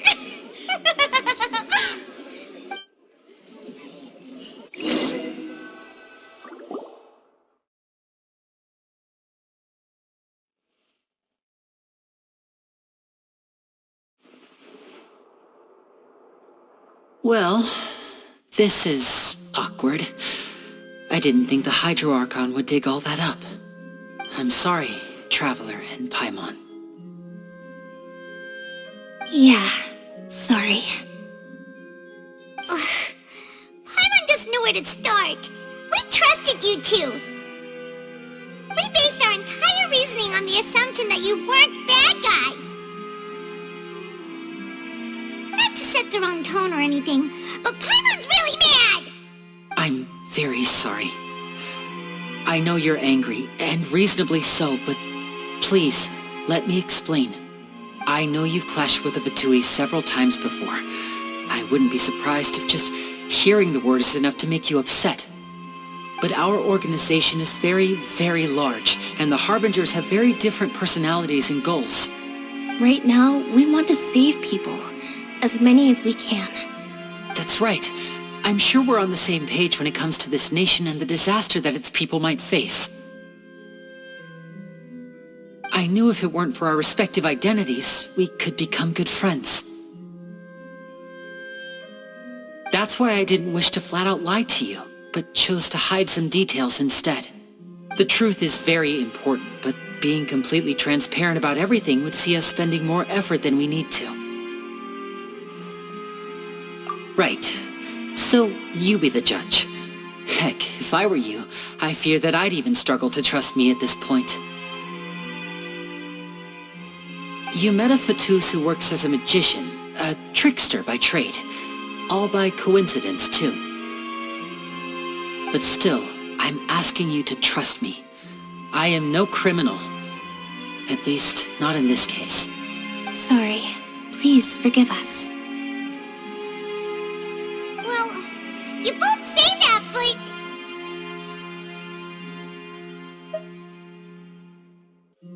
Right. Let's hear your answer first, and no lies now! Of course. I'll answer any question you ask. We've been trying to find out how the Oratrice operates. We want to know why it has consciousness. Why can it deliver sentences accurately? During our investigations, we learned that the machine's core is beneath it. From that moment on, Lynette and I have been designing this box swap trick, with the objective of getting close to the core. Is that why you needed a whole minute? That's right. In truth, the audience would take about 75 seconds to count down from 60, while I would only need 15 to get to the opposite box. So, after jumping into the tunnel, I accessed the Opera House basement via the vent, and went to investigate the room in which the core is stored. That air vent was created during the construction of the tunnel specifically to execute this step. Well, nothing. As soon as I reached that room and was about to investigate, I heard someone's voice.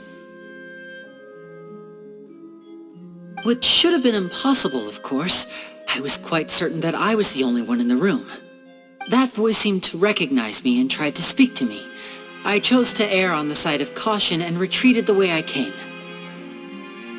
On the way back, I saw the broken vase and the clothes on the ground, but the countdown was almost finished, so there wasn't time to give it any thought. After that, the homicide occurred just as you saw. Well, that explains why you didn't hear the thud.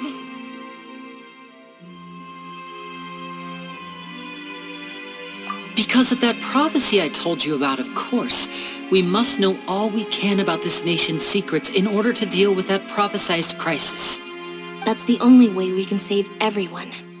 So, there you have it. The whole truth. I swear, I didn't hide anything from you this time. It was never my wish to proceed under this cloud of mistrust either. But like I said earlier, you can be the judge. If you want to leave because you don't trust the Fatui, there's nothing I can do to stop you. Well, Traveler, you decide. Paimon will follow your lead however you choose.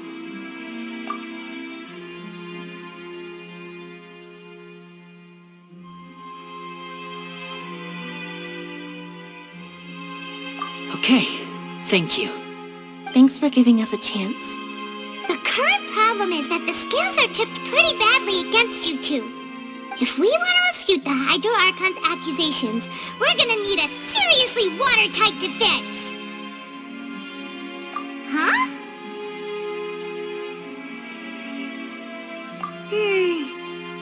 Oh, Paimon thinks she gets what you mean.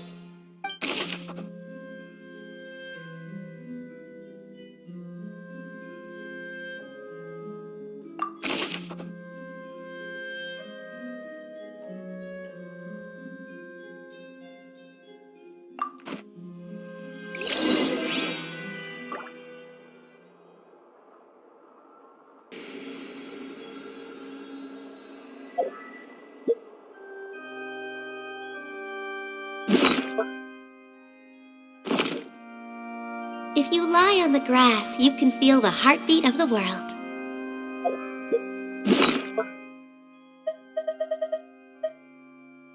Whoever the murderer was, they must have made preparations well beforehand. This is probably a prop, too. Oh, looks like it could hook onto a lot of things. Like the Traveler's fishing rod! This flower vase is probably a prop for the show. But it also could have been used in the crime. Paimon doesn't get this at all. You think about it for a bit, Traveler. Paimon doesn't get this at all. You think about it for a bit, Traveler. People needed to register and reserve a seat for the show. That, combined with this number selector, could allow you to pick a young lady instead of some old fogey. This rope was obviously tampered with. Why would it be him? How strange.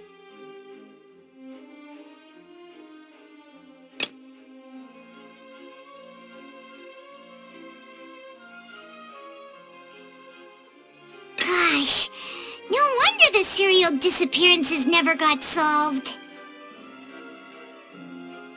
We all heard that noise, didn't we? The performance would not have been visible from where the doors were guarded. If Paimon were on duty, she would have snuck back into the audience seating. Well, there was no chance Paimon could have seen that the box had 2 layers.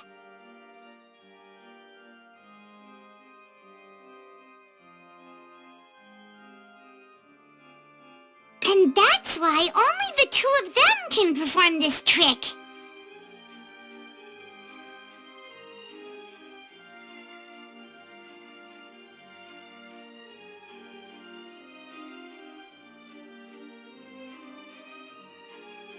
There was no third person. And Paimon didn't eat more than 3 macarons either.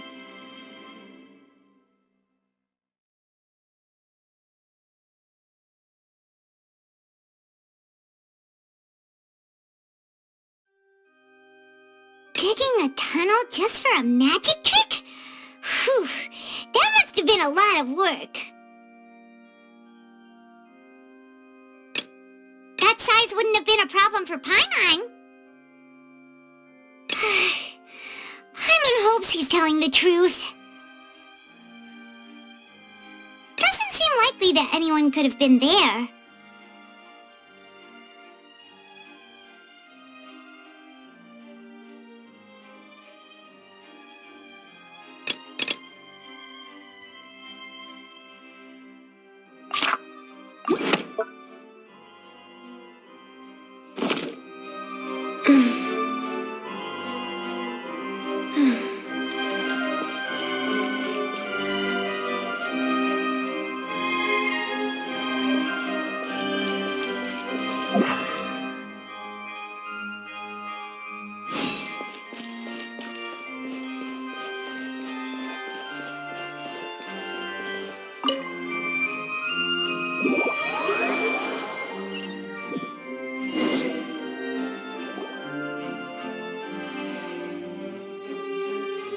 Both parties have returned to their positions.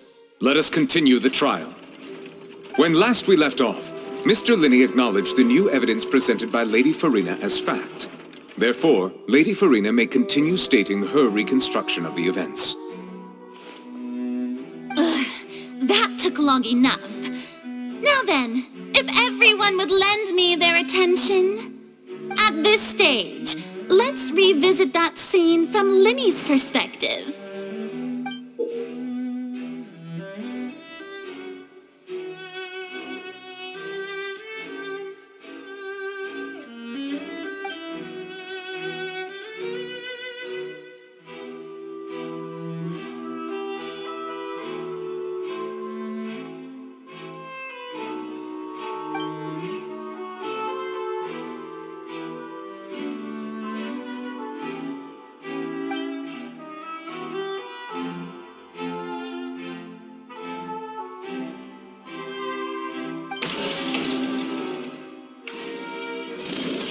Countdown began, he entered the tunnel.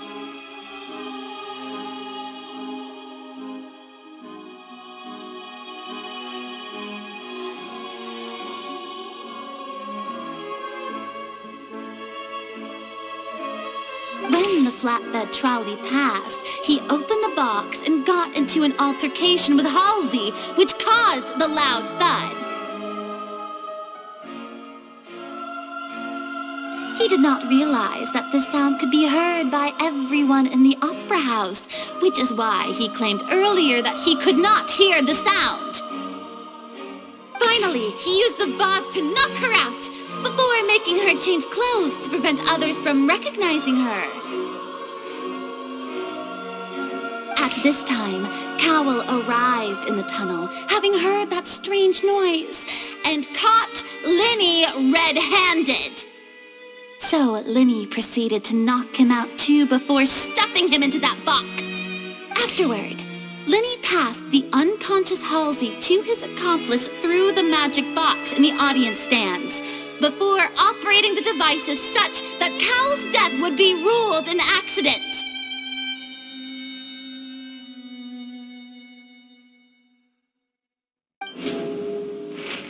And there you have it. That's the truth behind what happened. Does the defendant's side have any objections to Lady Farina's... The key to refuting Lady Farina is the order of events, what Linny experienced, and what he saw.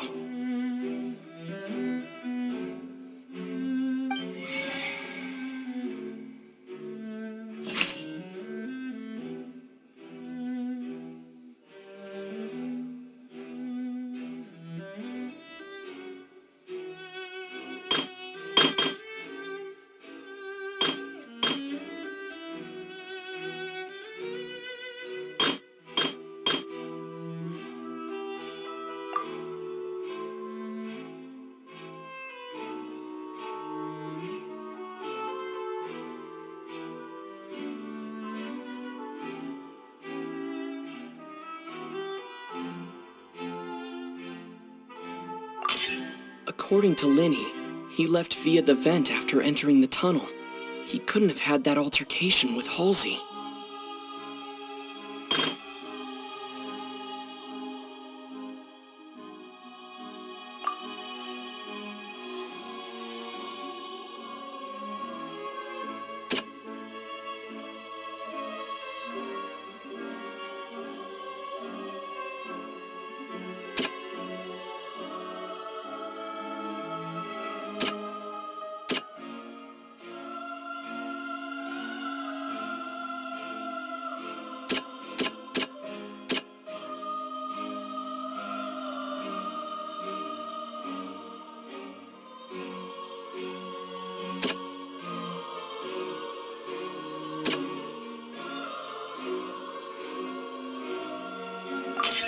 Linny went to the room that contains the Oratrice's core. This is the actual truth.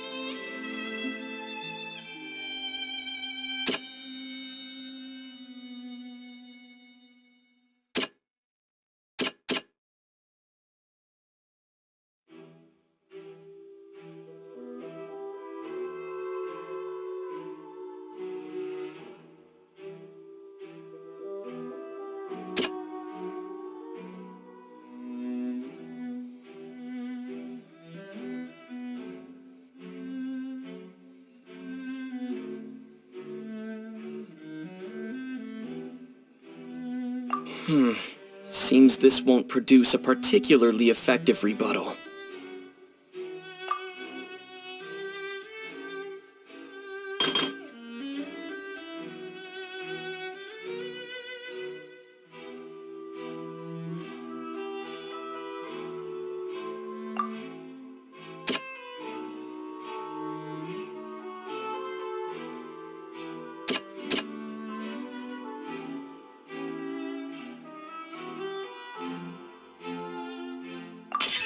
Linny did not take part in the underground altercation. He only witnessed traces of the aftermath.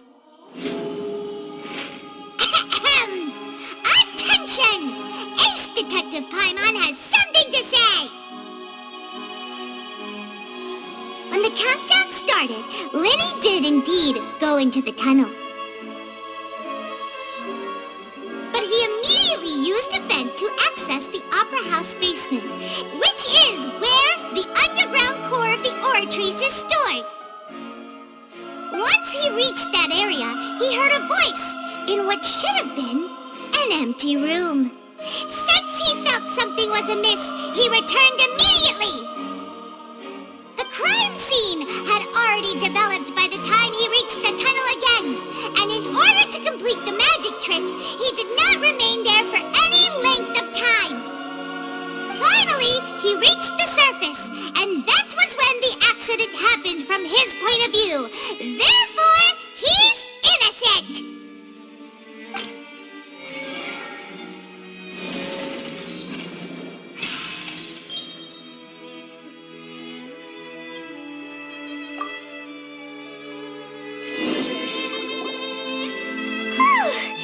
Paimon did it! Paimon actually managed to say all that! Wasn't it awesome? In other words, you believe that he knew nothing of the incident? That's right! My reasoning?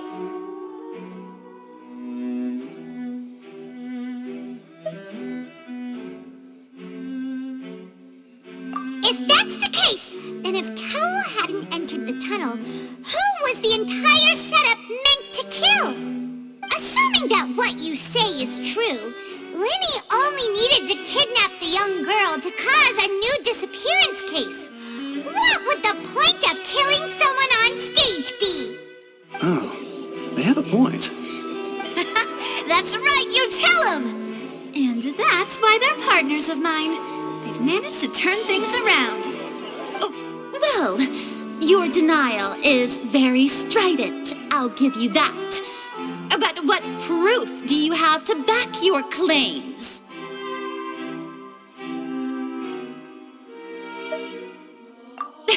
Of course I do. If he had been in the magic box the whole time, how could he have not heard that sound? Why do you ask? You're saying that he wasn't?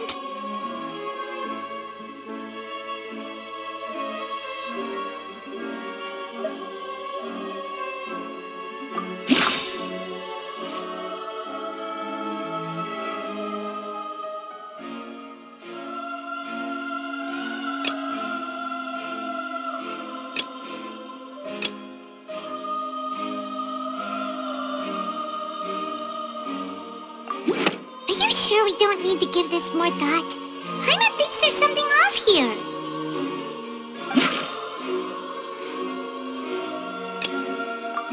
Are you sure we don't need to give this more thought? Paimon thinks there's something off here. That's right! Linny wasn't in the box or in the tunnel. That's why he didn't hear anything strange during the performance. This means that when the crime happened, Linny had already entered the basement via the vent. The same clue you used to disprove his alibi has now become the best proof! How do you like that? Well played. To think you'd use such logic. Well then, if it wasn't Linny who committed the crimes, then who was it?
The deceased's name is Cowell, Linny's assistant.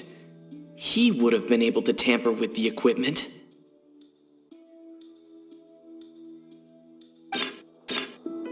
Halsey is the missing person and an ordinary audience member. Or did she have her own scheme all along?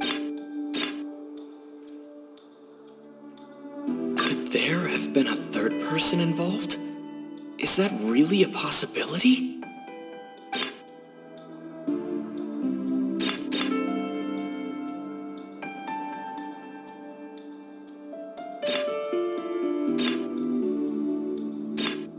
Halsey is the missing person and an ordinary audience member. Or did she have her own scheme all along?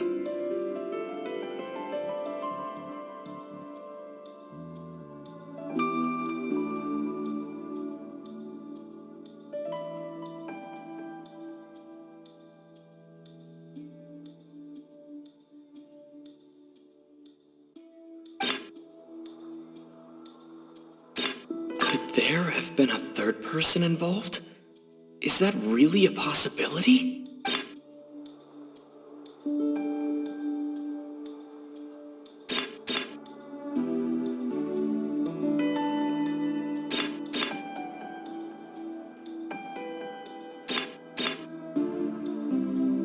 The deceased's name is Cowell, Linny's assistant.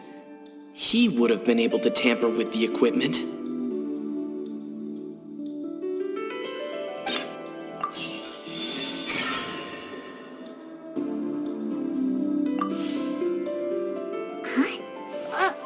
That can't be right.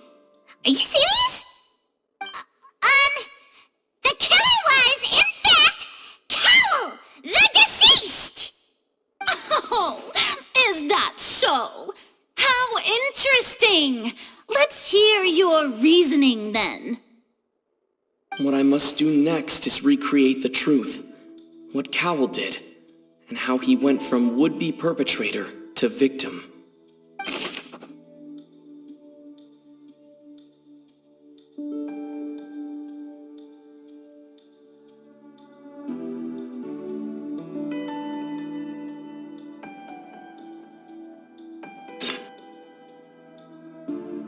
No one entered or left the Opera House through its entrances. So where would the criminal have wanted to take Halsey?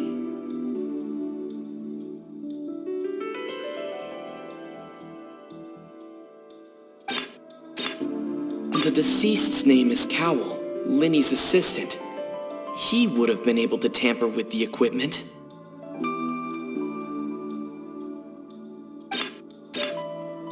Halsey's clothing was in the tunnel, so there must have been some fear that she would attract attention.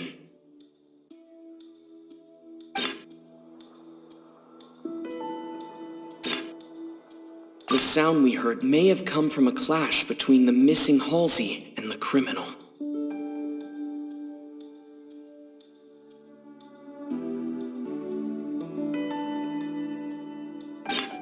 Linny was not in the tunnel at that moment, which gave our criminal ample time.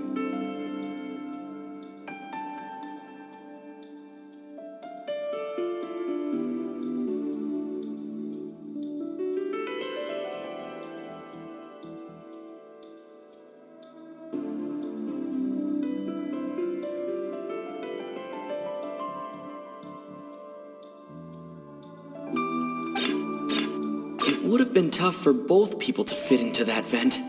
They would likely have bumped into Linny as well.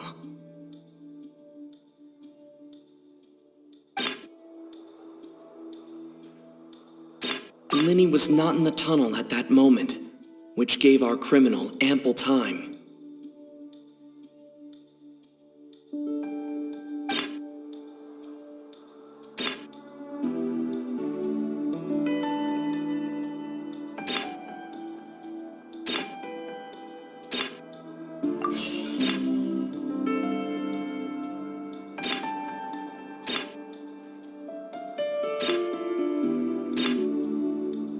No one entered or left the Opera House through its entrances. So where would the criminal have wanted to take Halsey?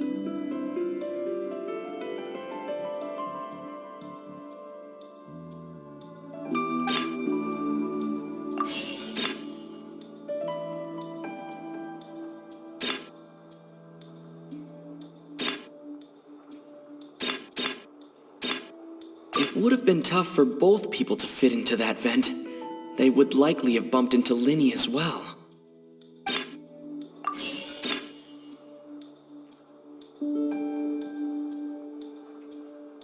It would have been tough for both people to fit into that vent. They would likely have bumped into Linny was not in the tunnel at that moment, which gave our criminal ample time.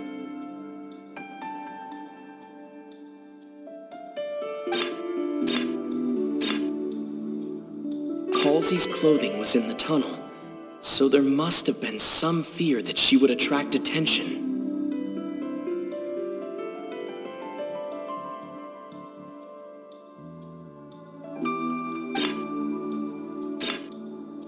The deceased's name is Cowell, Linny's assistant. He would have been able to tamper with the equipment.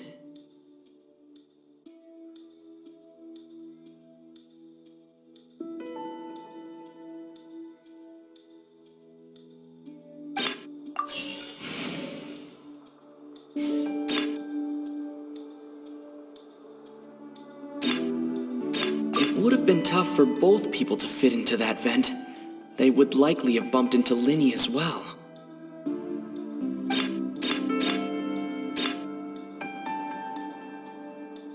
The deceased's name is Cowell, Linny's assistant. He would have been able to tamper with the equipment.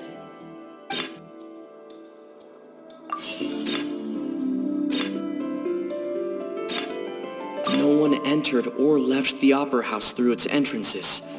So where would the criminal have wanted to take Halsey?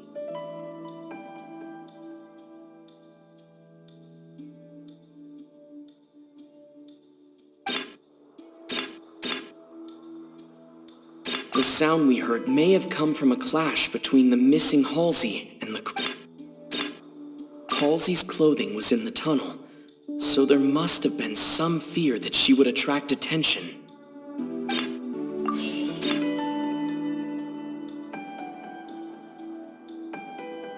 The sound we heard may have come from a clash between the missing Halsey and the criminal. It would have been tough for both people to fit into that vent. They would likely have bumped into Linny as well. No one entered or left the Opera House through its entrances. So where would the criminal have wanted to take Halsey?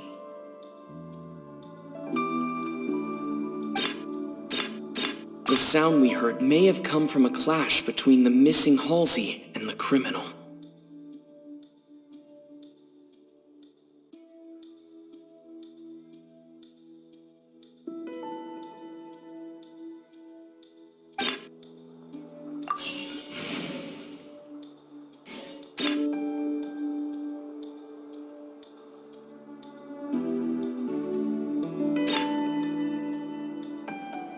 It would have been tough for both people to fit into that vent.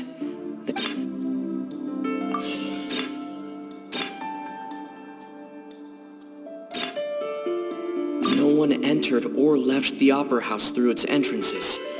So where would the criminal have wanted to take Halsey?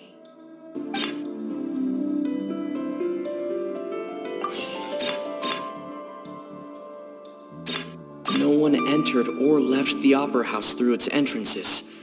So where would the criminal have wanted to take Halsey?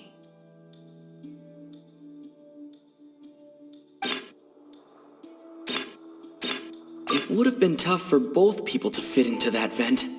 They would likely have bumped into Linny as well.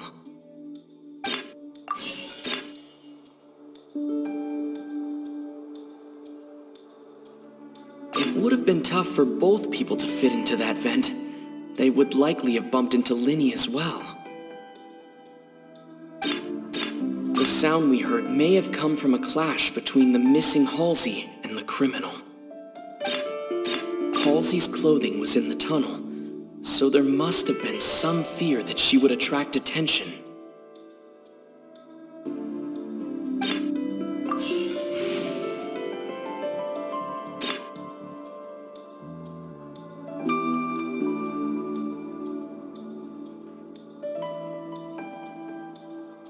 The sound we heard may have come from a clash between the missing Halsey and the criminal. Would have been tough for both people to fit into that vent. They would likely have bumped into Linny as well.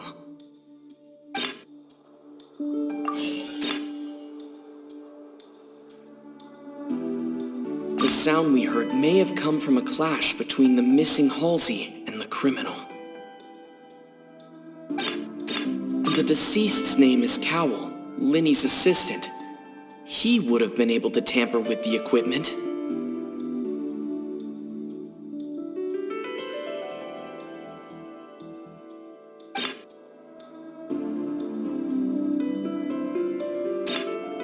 The sound we heard may have come from a clash between the missing Halsey and the criminal.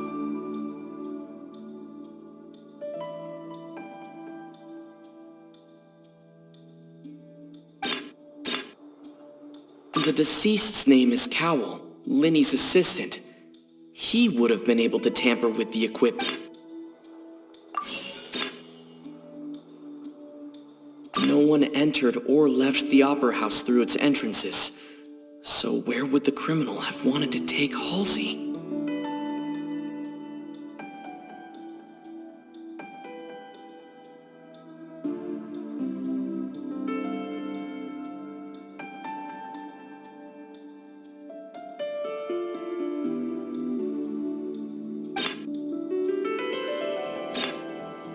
Halsey's clothing was in the tunnel, so there must have been some fear that she would attract attention.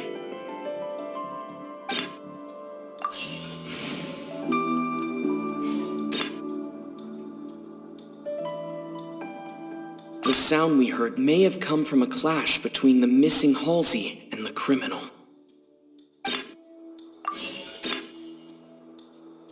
No one entered or left the Opera House through its entrances. So where would the criminal have wanted to take Halsey?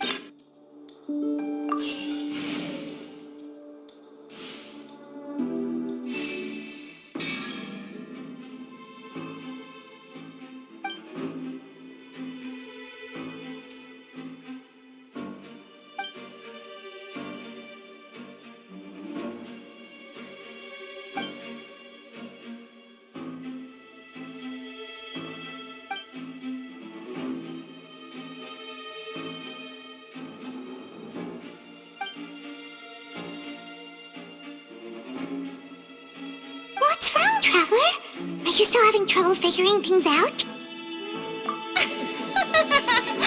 I see how it is. So this was all just a bluff. And here I thought you had something to show for it. But it seems you're still far from the truth. Look, since we're at a dead end, why not consider a different track? Just like the trick as it transpired, the end result must have been utterly different from the magician's initial design. If only we knew how Halsey disappeared. Well, that would be nice, but the tunnel only has 3 exits, and none of them seem very likely. And it's not like this is a magic trick where you can just make a real live person disappear. You know, like you did from that water tank, Lynette.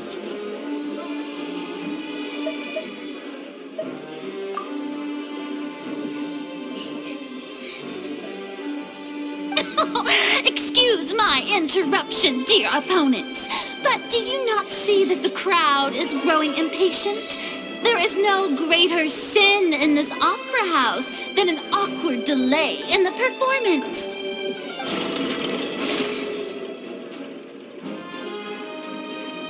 If the defense is unable to make further effective arguments, we will move on to the next stage of the trial. Linny was not in the tunnel at that moment, which gave our criminal ample time. The sound we heard may have come from a clash between the missing Halsey and the criminal. The deceased's name is Cowell, Linny's assistant. He would have been able to tamper with the equipment.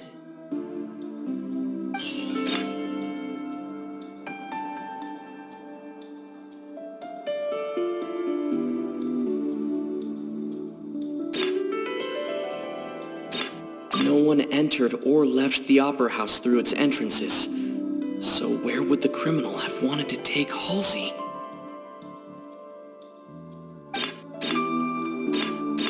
The vase was not broken by chance. It was used to cover important evidence. The water!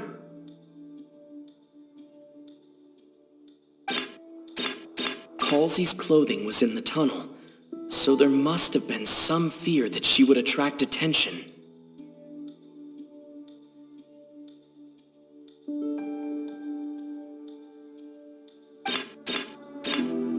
The vase was not broken by chance. It was used to cover important evidence. The water!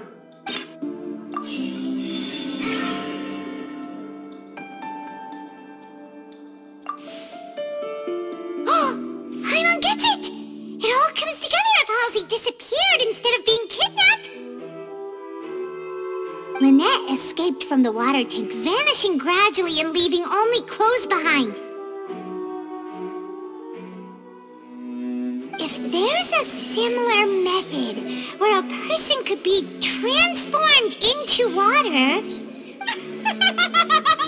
Oh, just a moment, please. I do hope you know how preposterous you sound at the moment. How could a person ever be transformed into water?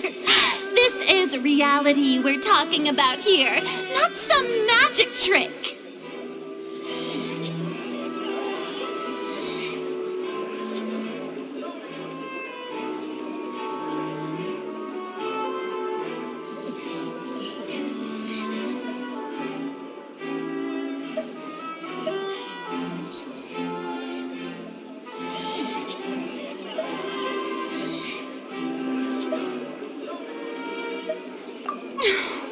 Must we really? I should think that of anyone. Your friend Linny already knows this truth very well. Magic tricks are ultimately just illusions and misdirection. But Halsey's disappearance is very real. We're talking about two completely different things. Even so, I trust the Traveler's judgment. The truth must be out there somewhere. Perhaps some new line of reasoning may open if we try to gather all the focal points that don't make sense. Since Cal was the deceased, we haven't placed much attention on him. But given that we aren't making much progress with the case, it wouldn't hurt to have a look at his belongings, would it? People really do come up with all sorts of harebrained schemes when at the end of their rope. The way I see it, your suggestion that we broaden the scope of our investigation is nothing but a tactic for stalling the trial. Nevertheless, I believe that this is a reasonable request on the part of an attorney. Since the trial does indeed appear to be at an impasse, I believe that additional evidence may help us make more progress. Guards, please step into the lounge and examine the personal effects of the deceased, Cowell.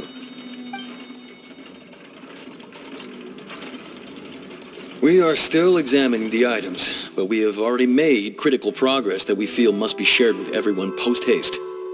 We discovered several test tubes of fluid within Cowell's baggage, each labeled separately.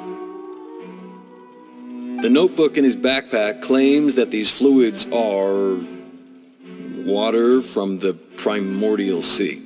The primordial sea? The note's contents also indicate that Cowell belonged to an organization that sells illegal drugs and that he had an accomplice. The notebook has many entries concerning safe usage of these fluids, in which the keyword dissolve appears many times. One of these tubes was labeled Opera Epiclese, along with yesterday's date. It is empty. The notes also state that these dissolution properties work exclusively on people from Fontaine. It's likely that Halsey was chosen as some sort of test subject. As such, we believe that the defense's hypothesis is, in fact, supported by sufficient evidence. You've got to be kidding! People dissolving into water? Could something so ridiculous actually be true? Wait a moment. This reminds me of a certain prophecy, but it's just a coincidence, isn't it? If people can become water, Does that mean that the water tank's real use was as a means to hide water stains? And if Cowl was targeting that girl... Wait just a minute. Could that mean... You two, with me, quick! Demoiselle, wait! What about your partners? Let's go. Just trust me. Order! Order! It is undeniable that further examination of the deceased's personal effects has yielded some surprising results, but we cannot yet verify the veracity of these clues. Still, let us assume that these clues are indeed authentic, albeit with the understanding that Ms. Halsey has yet to be found. Guards, please continue examining the items along these lines. Mr. Linney, it appears your hypothesis is supported by the evidence, so please continue speaking. Of course. Thank you, Your Honor. If we uphold this hypothesis, I believe that many of this case's seemingly unrelated clues can be connected together. Right! Like the metal hook! That one didn't make sense at all. Let's think about this. Cowell's methods must have something to do with that water from the primordial sea.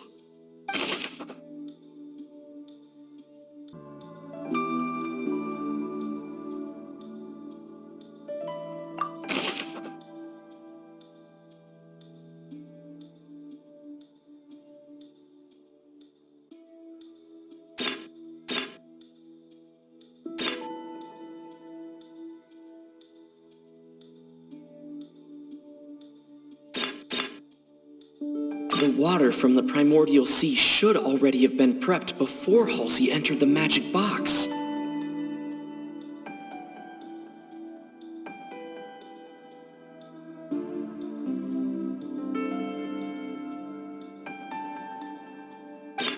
Lynette was in the magic box on stage the entire time. Did she have something to do with this?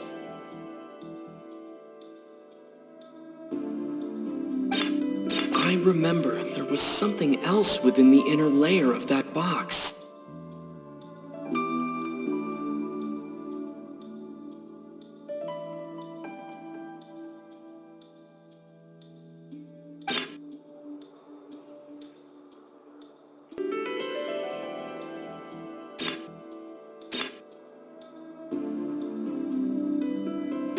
Lynette was in the magic box on stage the entire time.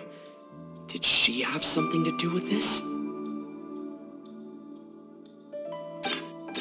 The water from the primordial sea should already have been prepped before Halsey entered the magic box.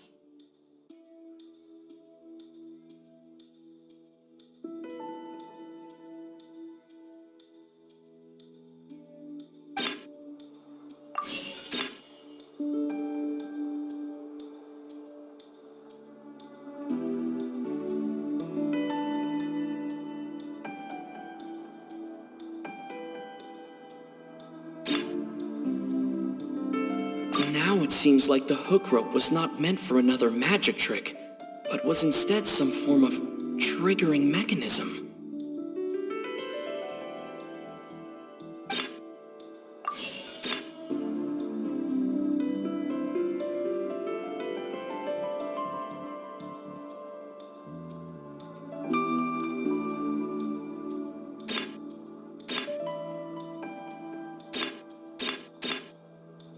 The water from the primordial sea should already have been prepped before...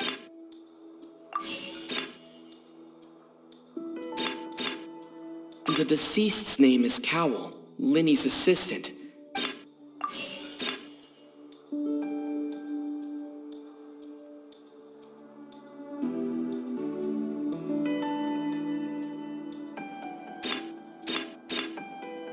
Lynette was in the magic box on stage the entire time.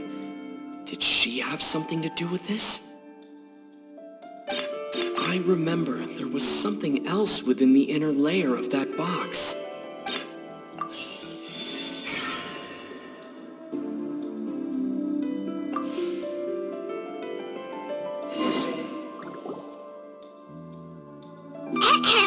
It's Ace Detective Paimon's time to shine again! In the original plan, Cowell would tamper with the water tank rope, and the numbers selector securing his target. When the magic box containing Halsey was lowered, the metal hook would retract gradually and pierce the balloon at the top of the box. When the balloon attached to the box popped, the water from the primordial seed inside it would pour down and dissolve Halsey. Afterward, Cowell would enter the tunnel and break the flower vase to conceal the water inside the tunnel, with the remaining evidence being covered up by the water tank on stage. But he encountered something unexpected in the tunnel, and wound up being fatally hit by the same water tank he meant to use to cover his tracks. Huh, that does make sense. That actually links together a lot of the more confusing pieces of evidence. Oh dear, what do I do? Even I think they sound convincing now. Have I falsely accused an innocent person? What a humiliation. Now, it seems like the only point of contention remaining is the exact circumstances that led to Cal's death. His notes mentioned he had an accomplice who could be related to the situation. On that note, the guards have just contacted me indicating that they uncovered new evidence. I shall now invite him on stage to share it with us. Thank you, Your Honor. We were just inspecting the luggage of the other people involved in this case. And we found an identical sample of the water from the primordial sea among Linny's personal effects. What? That can't be. Oh, I see. Well, how wonderfully comedic to have your own counterattack only to come back and wound you. Does this not clear all doubt? My dear citizens, my loyal audience, allow me to present my reasoning and bring this performance to a swift close. Linny did not need to take part in the dissolution of the young woman at all. Indeed, he did leave the scene via the vent. Having made modifications to the props beforehand, his accomplice Cowell then caused Halsey to vanish using the water from the primordial sea.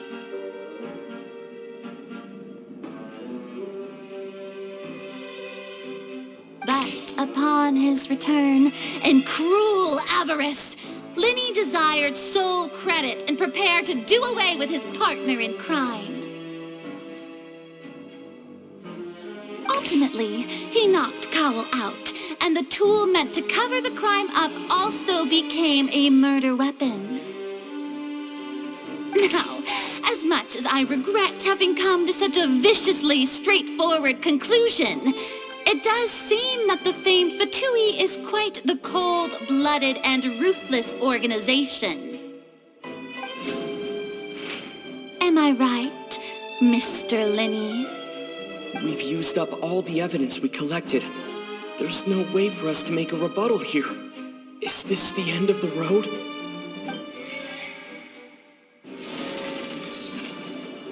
Oh no!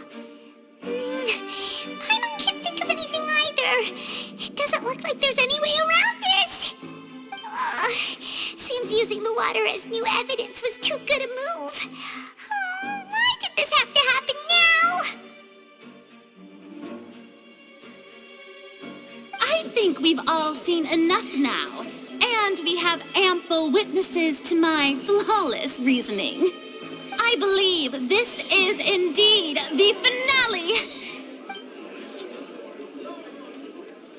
Now then, my good, noble Chief Justice, should we not, in your view, move... Excuse me, everyone, but I must interject. Miss, I must ask you not to shout, and to respect the ongoing legal proceedings. Oh, come on. Don't be hasty. I have a good reason for interrupting, you know. Now, would anyone here like to take a little break from all this debate and see a little magic? I'll show you an amazing trick. One that can bring a young woman who has disappeared back in the flesh, right before your very eyes. Please, do the honors, Mr. Linney, if you would be so kind. What in the world is she saying? No offense, miss, but miracles like that are beyond my scope as a magician.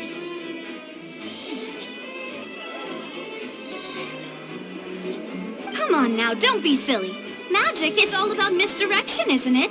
It often conceals the truth while presenting a fascinating illusion. But once everyone believes the illusion, can't magic reveal the truth to them once again? And wouldn't such a trick be the most marvelous finale to today's performance? Come on, Lenny and Lynette. Give it another go. Don't worry. Spina di Rasula has made the necessary arrangements on your behalf.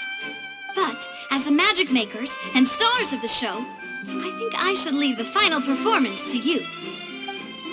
I understand.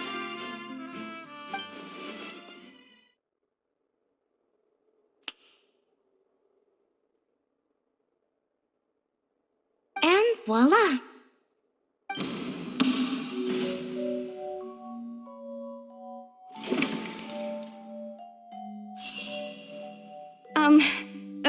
Sorry for the interruption. Wait, isn't that Halsey? So the whole thing about people dissolving wasn't true after all? To be clear, I'm only here because this person told me that if I testified, the merit of doing so would lessen my sentence. I was hiding outside this room listening to the proceedings because I was afraid that I would be the one put on trial. I was just feeling happy that no one had noticed me, and then before I knew it, she caught me. That'll teach you to underestimate us three. Where should I begin? I'm sorry. I'm the one who killed Cowell. I admit it. What? Why?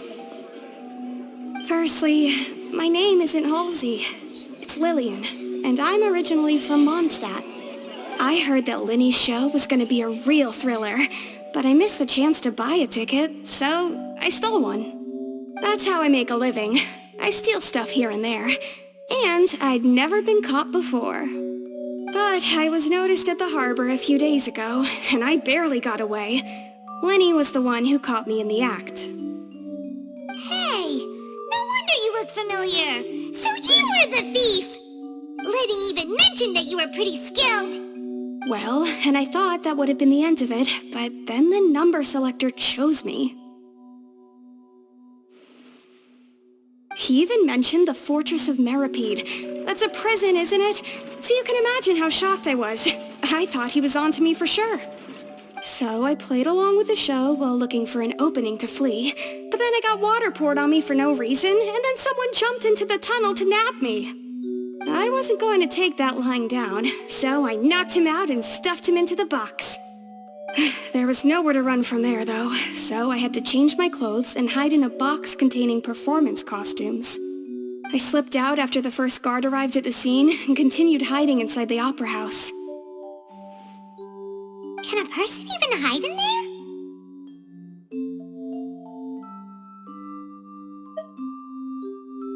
But I swear I didn't know that the water tank would fall down. Really, I swear it. Had I known that, I wouldn't have put him in the magic box. I may be a thief, but I'm no killer. Well, that makes everything pretty clear now, doesn't it?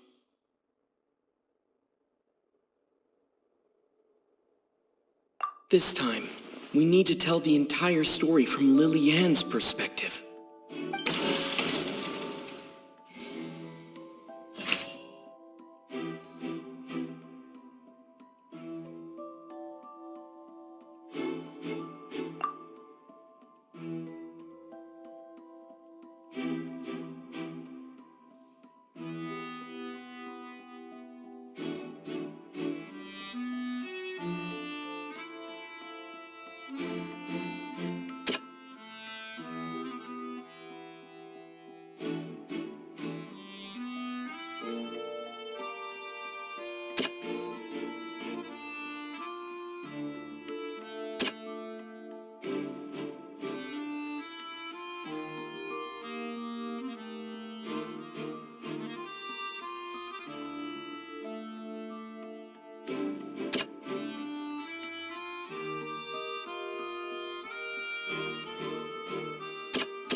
Seems this won't produce a particularly effective rebuttal.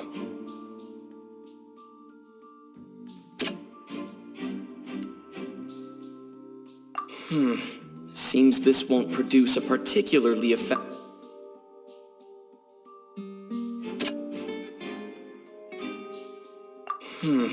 Seems this won't produce a...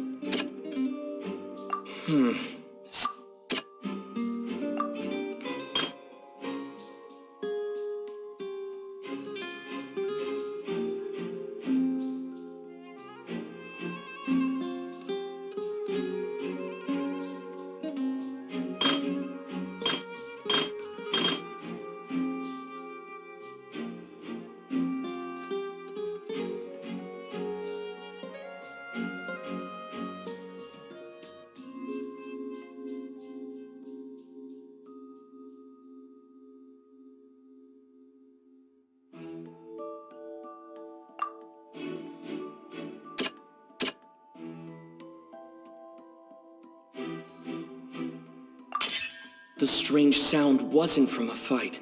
It was Lillian's attempt to break out when she was frightened.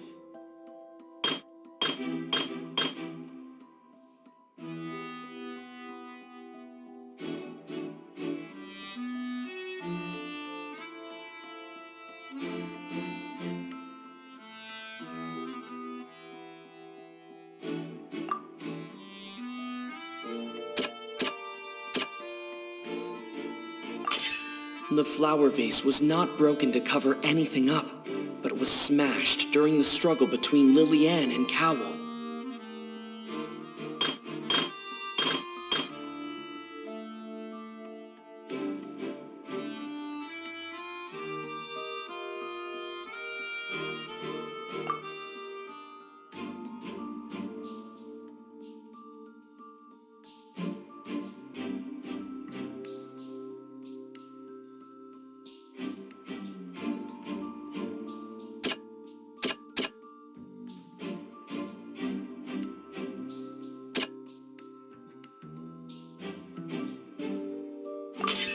Lillian was afraid that she would be recognized if she left, so she changed clothes and hid, biding her time. Just what one might expect of an experienced thief.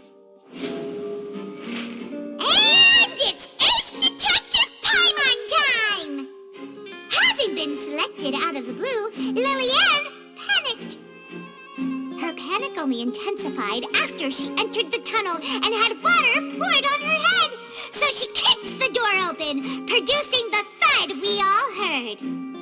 Hearing the commotion, Cowell leapt into the tunnel, only to discover that Lillian had not dissolved. He did not know that Lillian was not from Fontaine, but was a thief who made her way in by stealing a ticket. Mistakenly believing that the water from the primordial sea needed time to take effect, he tried to force Lillian back into the box.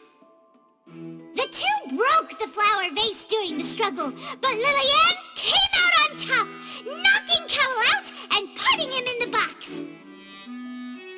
With no way of escaping, she changed her clothes and hid in the costume trunk until the performance ended.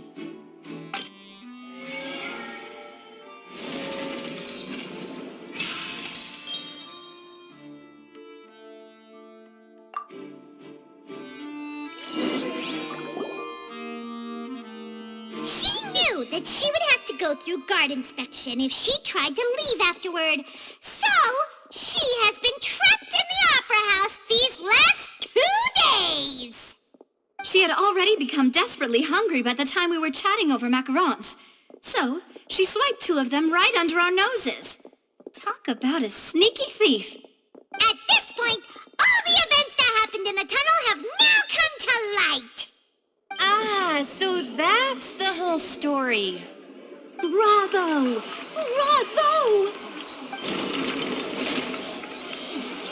Now then, Lady Farina, do you wish to speak against the defense's statements? Please answer the question, Lady Farina. Also, if I may add, the trial has not yet ended.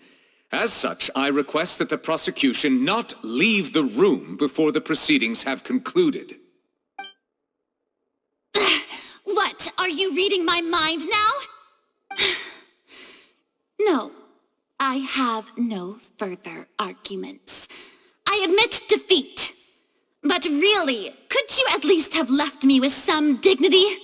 Wow, look at that! She's like a deflated balloon now.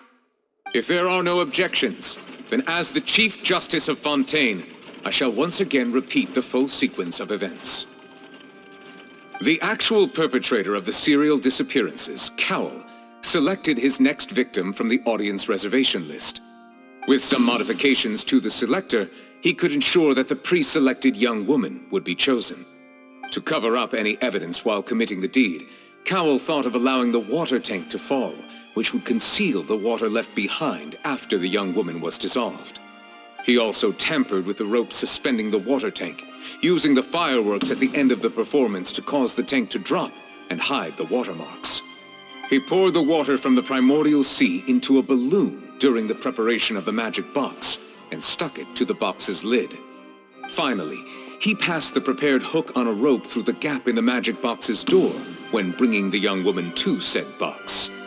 When the magic trick officially began, the box containing the woman was lowered into the tunnel, tightening the hook rope and bursting the balloon containing the water. If all had gone to plan, the young woman would be dissolved at this time. However, Lillian was not from Fontaine and thus fled the box with a loud noise. Realizing that there was trouble, Cowell entered the tunnel and met Lillian. Thinking that the waters had not yet taken effect, he decided to proceed. However, his opponent was more capable than he thought, and he was overcome, knocked unconscious, and placed into the magic box, and thus became his own final victim. Lillian, according to her own statements, then changed clothes and hid until the performance ended, before hiding in other parts of the opera house. As for Linny, he was in the underground structures within the opera house, and was thus ignorant of these happenings. From this reconstruction of events, we can conclude that Linny, the accused, is in fact innocent.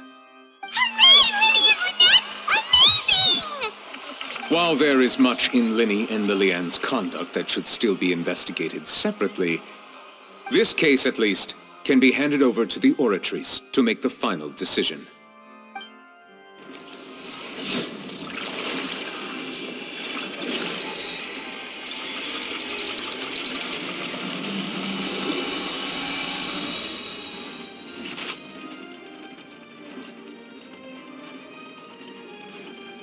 As such, Linny and Lynette are officially declared not guilty.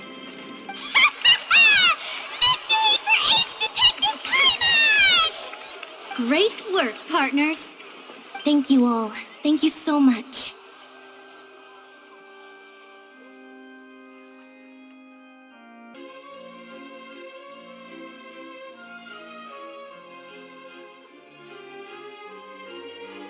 Next, I think we deserve an explanation, Guard Vaughn. How did you find the water from the primordial sea in Linny's baggage? Right! Your discovery caused me to make a serious mistake, you know. Or was that not a discovery, but false evidence that you dared to bring before this court?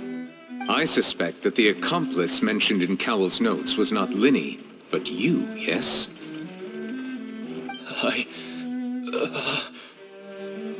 I'm sure you know what you must do to lessen your sentence. Speak quickly!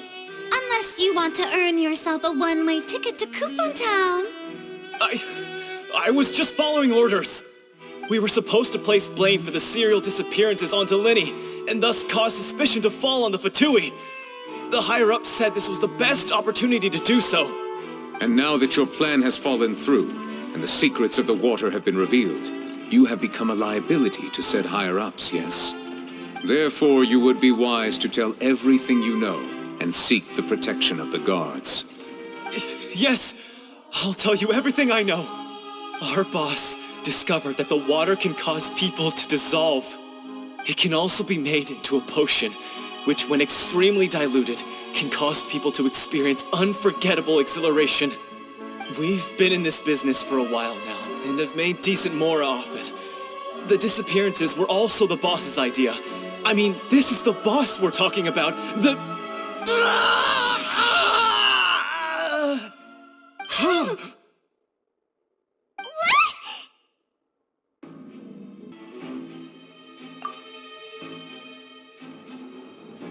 And now he can no longer talk.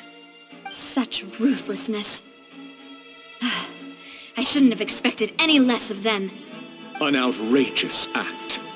All present, please submit to inspection immediately.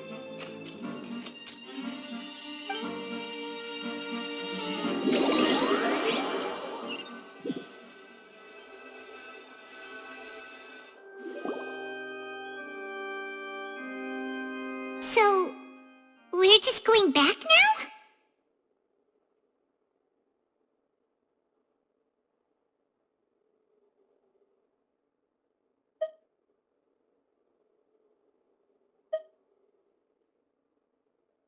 That's true, but...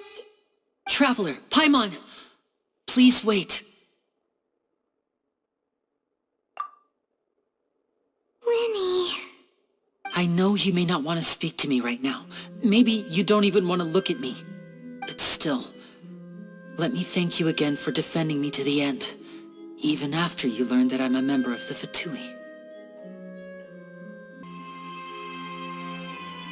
I guess. But regardless, I'd like the opportunity to set things straight. I didn't approach you with any ulterior motives or ill intent. I've spoken to you as myself, just plain Linny this entire time. As for why I'm a Fatus, it's because the goals of the House of the Hearth align with those of an orphan like me. That's all. That was how Father, who you might know as the Knave, approached recruiting us back then too. The Knave? The one who controls the House of the Hearth? She's your father? That's right. And since we're here, I was wondering, would you mind hearing a story? It's about my past. Back when our parents first died, Lynette and I were left wandering the streets. To survive, I took to surreptitiously observing an older street performer who did magic. It took me several days to figure out how he pulled off his amazing tricks. I took my sister through several streets until we found a crowded corner, and we began to perform magic tricks there. To my surprise, we proved to be pretty popular, and we could at least stop worrying about where our next meal would come from for a time. But I didn't want my sister to remain a street rat together with me forever. Before long, an aristocrat came to me and claimed that he wished to take us in after watching my performances. So you went from orphans to nobility just like that? That was how we felt at first too. As if fate was on our side and we could say goodbye to those painful days. But I gradually discovered that while we were called foster children, he was really after my talent for magic tricks. He would constantly take me to all sorts of banquets to garner attention, which he would then use to expand his social circles. That doesn't seem too bad either. Better than roaming the streets at any rate. It took a while for me to realize just how dark his heart really was. After one particular performance at a banquet, I discovered that Lynette was not on the same return vehicle as me. I waited a long time after we returned home, but she did not come back. I went to that noble's bedroom and asked him about her whereabouts. The answer he gave me was, she caught the eye of the most eminent person at the banquet, so I sent her over as a gift. I mean, you'll be able to perform your magic regardless of who your assistant is, yes? Oh no. So he was gonna... But wouldn't Fontaine's laws deal with such people? As far as outsiders are concerned, this is a relationship akin to adoption or foster care, and they have their ways of escaping the eye of the law.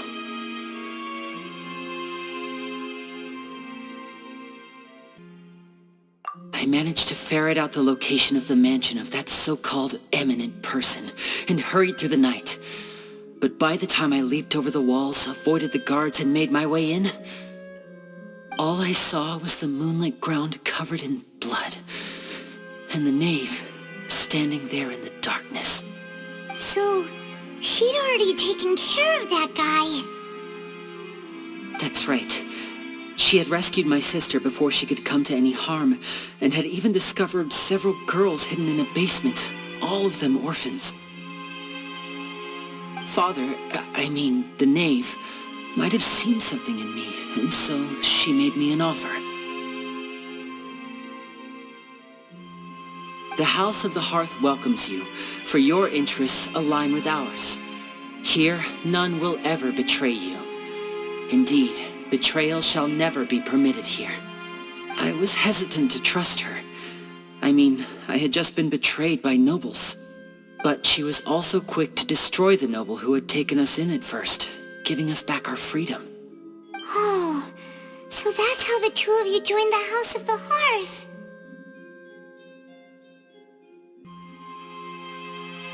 She has her own plans.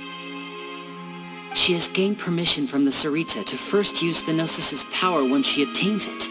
She plans to use it to find a way to break the prophecy and save Fontaine. So, she believes in that prophecy too? That's right. The whole House of the Hearth is currently working to combat that crisis. Today's case has also proven that people from Fontaine can indeed dissolve into some sort of water, thus further supporting the prophecy. All of us house members here, Lady Arlecchino herself included, are from Fontaine. We won't give up on defending our homeland. To us orphans, the only connection we have left to this world, apart from our family, is our homeland. So, from small deeds like distributing magic pockets to huge schemes like stealing a Gnosis, everything is aimed at dealing with that prophecy. It's all right. I understand. The only thing I can do is relate all this to you. I just hope you can understand that even as a member of the House, I have never stopped making my own decisions, and that I believe what I'm doing is right. If you should need anything at all in the future, feel free to find me. I will do my best to help you, as plain Linny.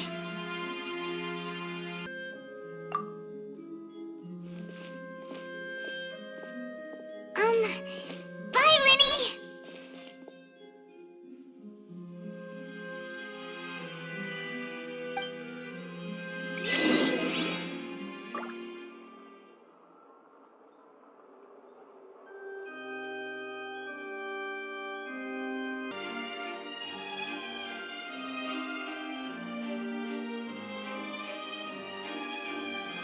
If you lie on the grass, you can feel the heartbeat of the world.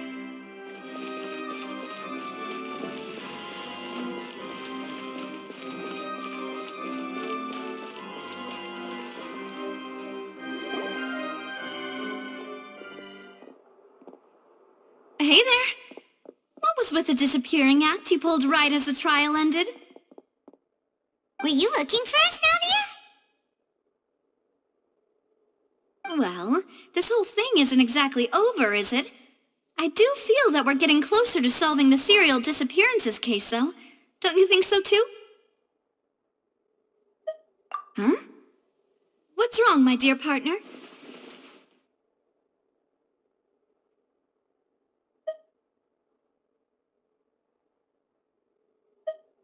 Besides, are you sure we're the ones who can crack a case that's been cold for decades now? And given that there's new evidence from the trial, there should be a trail of breadcrumbs for the Hydro Archon's people to follow now, right? Ah. I see. Well, I won't lie. I'm a little shocked to hear that from you. But I suppose you are just travelers who have only arrived in Fontaine after all. Sorry. I might have been too presumptuous. Don't say that, Navia. Oh, and we were having so much fun investigating with you, too. It was like having new waters flowing into a stagnant mire, causing new hope to spring forth and the reflection in the murk to become clearer. Sorry about that. I am a bit prone to nostalgia. Don't mind me. Wait, shall we have a farewell meal? You know, to commemorate our time as partners? Huh? Do we really need to get that formal? Well, guess you really did treat us as partners, huh? Well, I'd just like to have a proper ending to every important memory. That way there are no regrets later. Anyway, it would just be a meal, so it shouldn't take up too much of your time.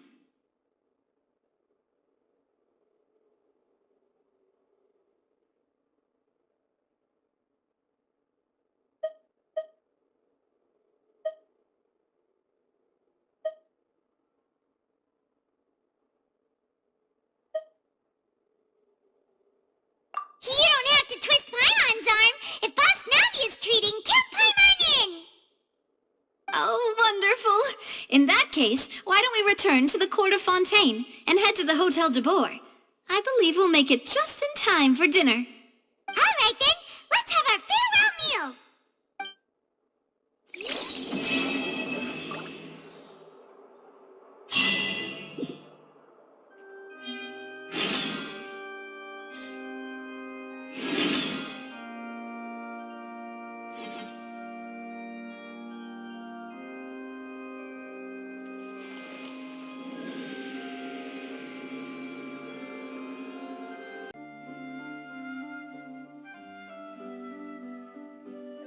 Still...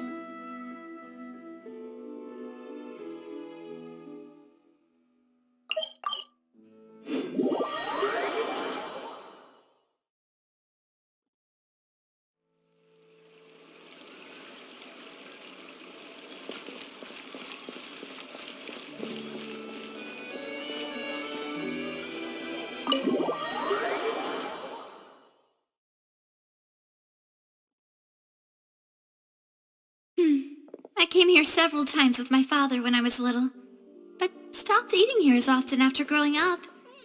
I hope the food here will be to your taste. Oh, don't worry. We haven't eaten at a hotel like this in a while. Paimon's getting excited already. In that case, I'll go order for us first. Please wait here a moment.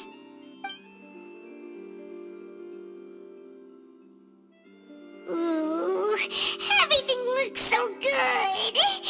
People in Fontaine sure know how to enjoy life. Why, of course. Go ahead, try whatever you like. If the food's good, I'll make a group reservation for the rest of Spina di Rosula next time. And if it's not? Well, then I'll still bring everyone. Albeit with only one dish per table. You, sure have your own way of doing things. Oh, we called this a farewell meal, but we could also treat it like a victory feast, right? We did just win that case after all. Oh, true. Very true. In that case, boss, we'll have another 2 dishes. Huh? Paimon didn't mean that you had to order even more food.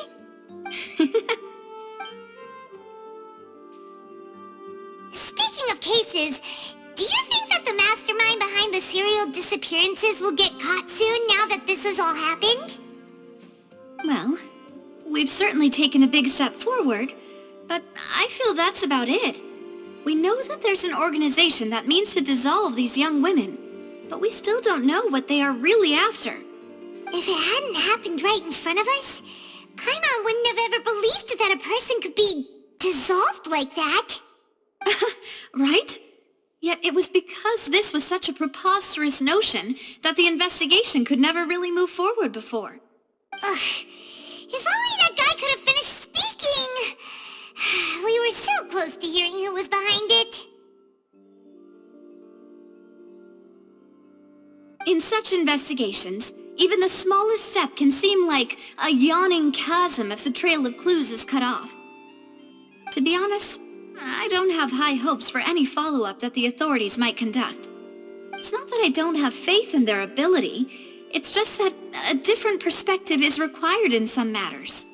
It's easy to guard against and deceive a single narrow perspective, A shift in thinking is required at such times in order to produce a breakthrough, which is exactly why the Spina di Rosula exist. Those highfalutin folk are not all-knowing. That's why we exist, to seep into the cracks where filth falls through, where their watch fails them. That's the kind of problems we solve. Seems Paimon thought things were simpler than they actually are. It's all right. Well, this was supposed to be a farewell meal, so I doubt you have further interest in this business, right? Let's talk about something else. Like, what are your future plans?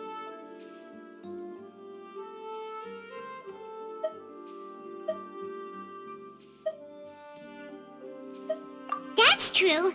We didn't have a chance to speak to her after the trial ended. It didn't really seem like the right time or place to do it anyway. I see. So, your primary objective, which has been foiled so far, was to have a chat with the Hydro Archon. I've heard that there's a long line of people waiting to meet Lady Farina. I suspect you'll be waiting for quite a while, considering that you missed your chance today. Yeah, we've heard that she's super popular here in Fontaine, and that it'll be tough getting any of her time. Well, would you consider some more, unique ways? Perhaps even methods of, let's say, questionable legality? Guess that's Spina di Rosula's boss for you. Chock full of sketchy ideas. Well, what did you have in mind? Well, one way would be to infiltrate a performance troupe at the Opera House, only to abandon your act at the play's climax and ask to speak to her after the performance. I'm sure Lady Farina would be eager to see the ending, and would agree in order to finish watching the play, don't you think? Could you suggest something a little more practical? This plan seems pretty hard to pull off. We'd have to go learn how to act, and acting's really hard. All right, here's another. Find a way to conceal yourselves under her bed. Then wake her up in the dead of night and demand answers. Don't let her go back to sleep until she answers all your questions. I can personally testify that this one works. When I'm sleepy, I'll do anything as long as I can finally get some sleep. That might work, but that's not really the problem. The problem is we don't want to get ourselves arrested. Valid point. I overlooked that part. I was just thinking about leveraging a person's desire for sleep. All right, no more joking around. Perhaps you could... I don't know. Cut the line when she's on a break. You did defeat her in court, clearing citizens of hers from false accusations. False accusations she had nearly upheld personally. I imagine that she feels quite ashamed about the whole thing. You mean that if we catch her while she's on a break, she might be too embarrassed to refuse? Oh, that does make some sense.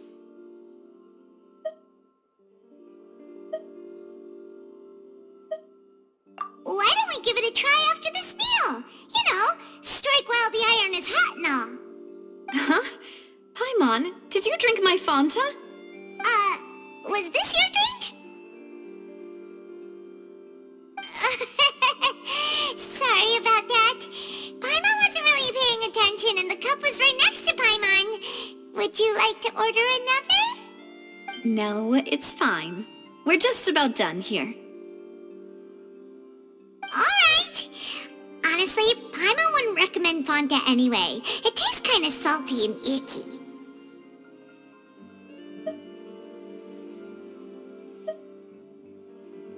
Is that so? Huh. Well, in that case, we'll have to blacklist the Fanta here then.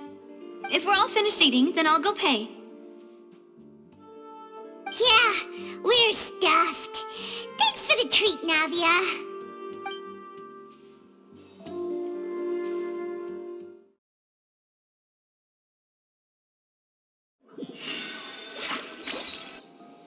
Oh, so full. Paimon can barely float anymore. Nah, that would be so... normal. for expenses this month, we're left with... Hey, Navia! What are you doing over there? Oh, nothing. It was just a meal, you know? Nothing the Spina di Rosula can't cover. Let's get ready to try to meet the Hydro Archon again. Bye, Navia! So this is goodbye, huh? Well, if you do encounter any other trouble in Fontaine, you're always welcome to contact the Spina di Rosula. I'll give your request the highest priority. In any case, I wish you smooth sailing. I'll see you again, partner. See ya!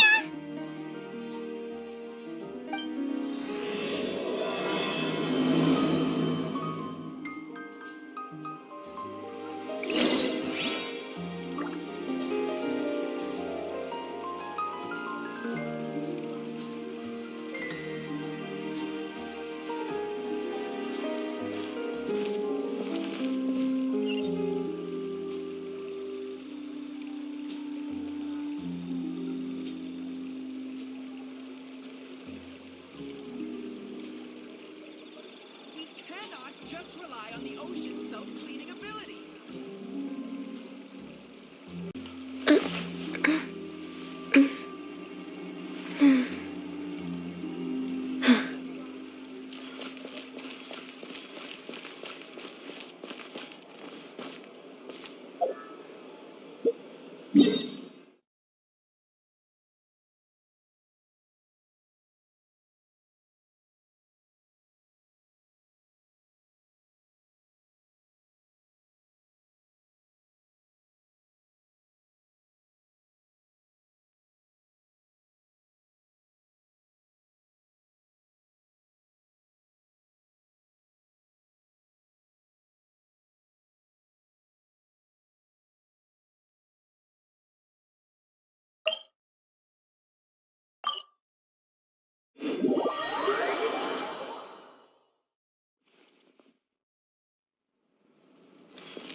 People around anymore.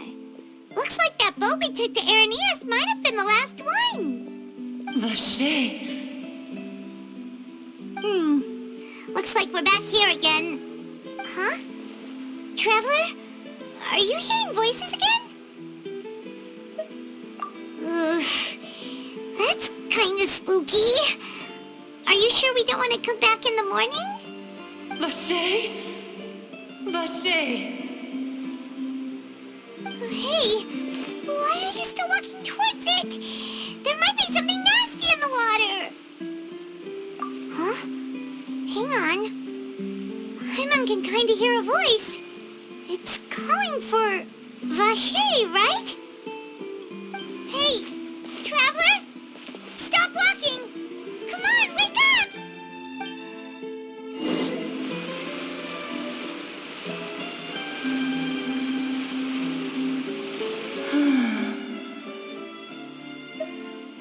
Vache, are you my dear Vache? No, wait. You seem to be someone else. Do you know Vache? Do you know where my love is?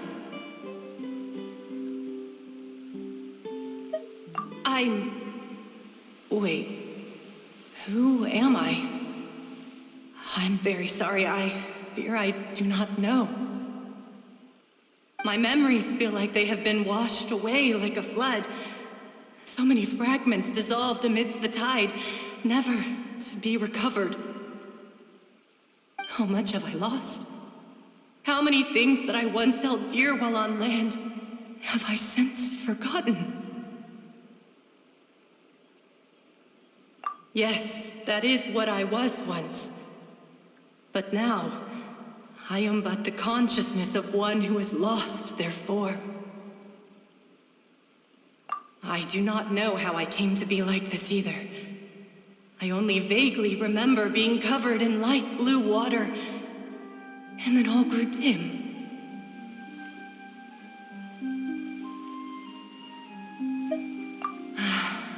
I also remember going to many places. I loved adventure, loved exploring places of peril. No matter where I went, Vacher would go with me. I knew how dearly he loved me, and I also loved him equally as much. But now, we can no longer go back. The pain of such parting, I never knew how heavy it could be. No, our reunion no longer has any meaning. There is no way for us to create any new memories. The thought of me gives him no succor, so let it lie forgotten beneath the waters. If you meet Vacher, tell him not to look for me. Tell him to move on. That is the only thing I still remember. Perhaps that is so, as I was submerged in the waters, losing consciousness. I saw Vacher above the surface. His eyes were filled with such sorrow, such longing. If only I could have comforted him, told him that I did not suffer. Indeed, I had felt a great warmth. Is that what you call it? Dissolving? If anything, I consider it a form of release. It was a state of neither fear nor frenzy, with only an endless peace, like the water's still surface. I could also liken it to being a thirsty person who drinks water for the first time, and only then sees how they have lived for so long in a world of endless want and anxiety.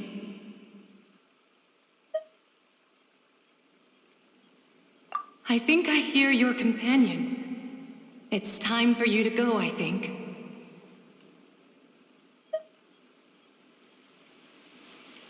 Farewell, then. I am glad that you were able to sense my presence. Remember, if you see Vacher, tell him not to seek me out any longer.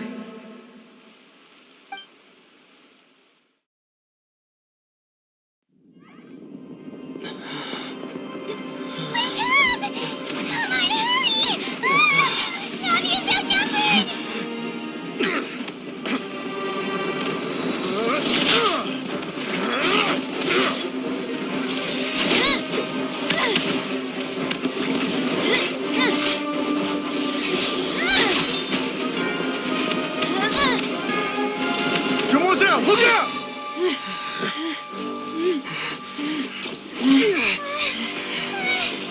Dear God, it's a whole army of Gardamex.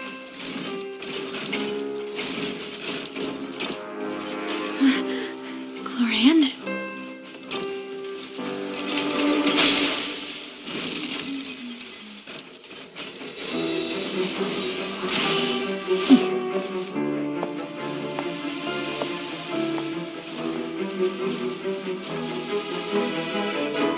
Quick, now's our chance!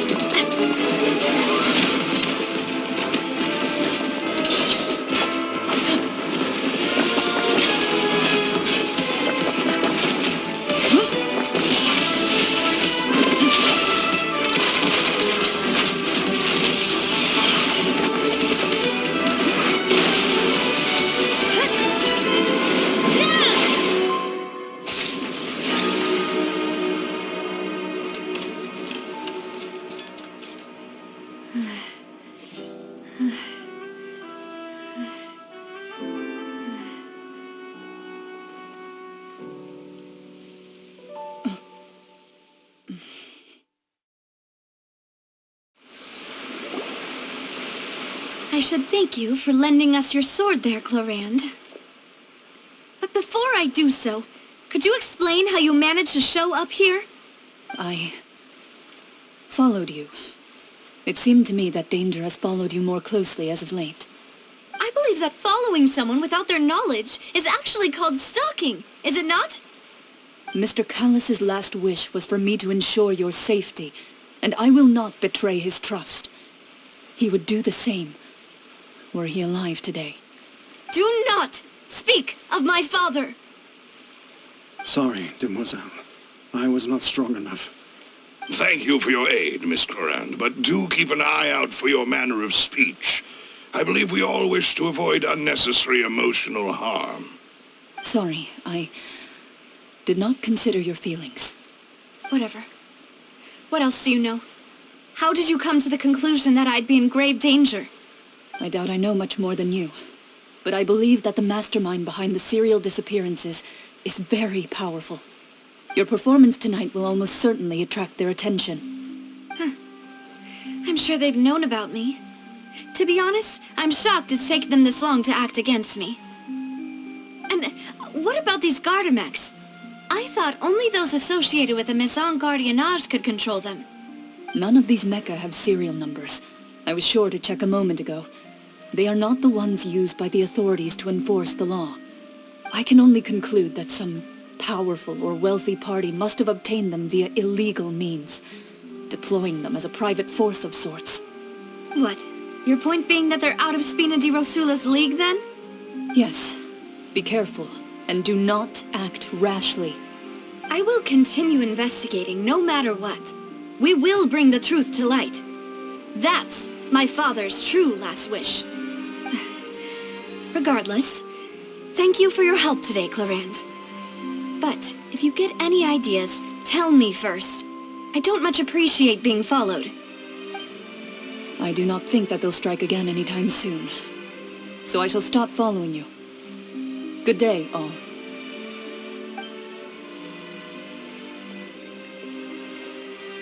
Right.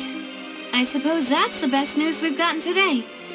Demoiselle, I believe that Miss Clorand was being sincere with you. If we tried, we could attempt to thaw relations a little. I know, she's...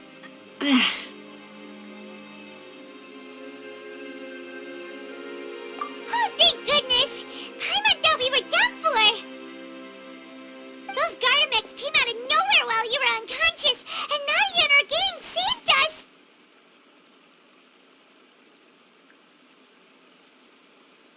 Oh, and there was that champion duelist named Clorand who came out to save us too! We got lucky there. Paimon probably couldn't have fought them off otherwise.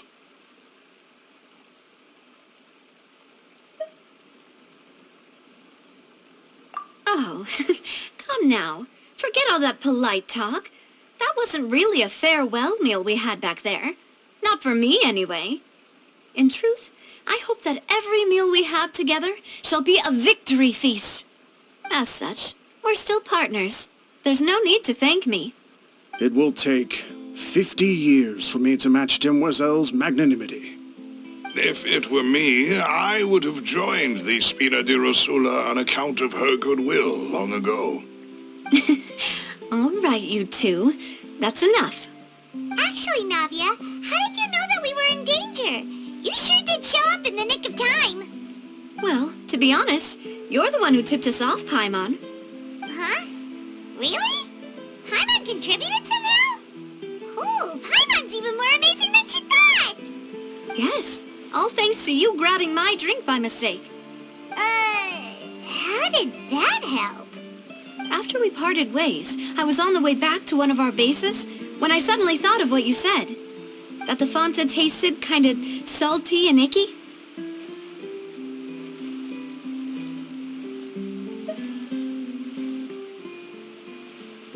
Fonta only comes in sweet flavors, so how could it have tasted salty?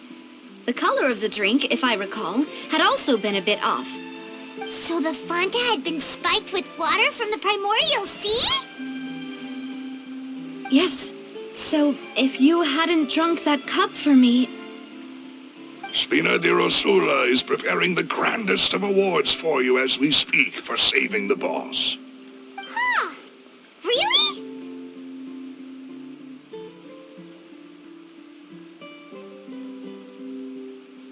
I sent people to Hotel de Boer to investigate, but whoever did this left no trace at all. That's when I figured out that you might be in danger, and hurried here as quickly as I could. But why would they go after us, too? All we did was defend Linny in court and help clear his name. Ugh, now we're caught up in this mess, too, aren't we? Well, you did foil a plan that they were probably pretty proud of, and almost got their name in the process. Speaking of which, did anything strange happen when you drank the primordial seawater? Well, it can't be a coincidence that the traveler fainted just now. He said that he heard that voice calling for Vache again. Oh, and this time Paimon heard it too, but it was real faint. Does this situation have to do with the primordial seawater then?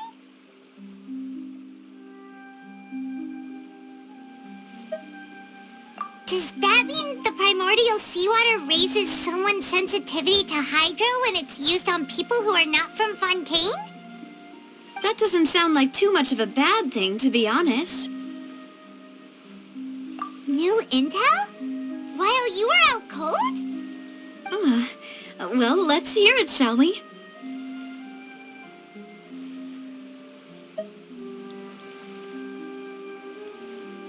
Oh, that is important. Vache. That name doesn't ring a bell. I suppose he hasn't stepped forward as a witness in court lately. Since he saw that young woman dissolve, he was at least at the crime scene. But he never gave testimony or any information regarding people dissolving in the primordial seawater. Could he have been threatened?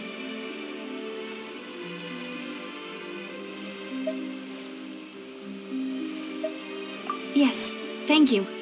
This is very important information indeed. We will continue to investigate.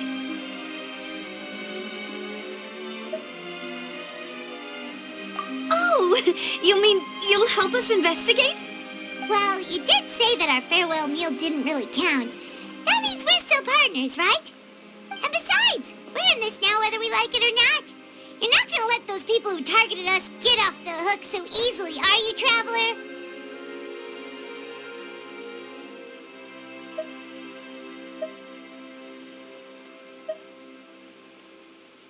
Demoiselle, do try not to look quite so pleased. You are the face of Spina di Rosula, after all. You talk too much. Well, in that case, let's head back to one of our bases, shall we? I'll arrange accommodations for you. We also have some plans to go over, and hopefully we can deepen our bonds as partners. But we'll take that one step at a time, I guess.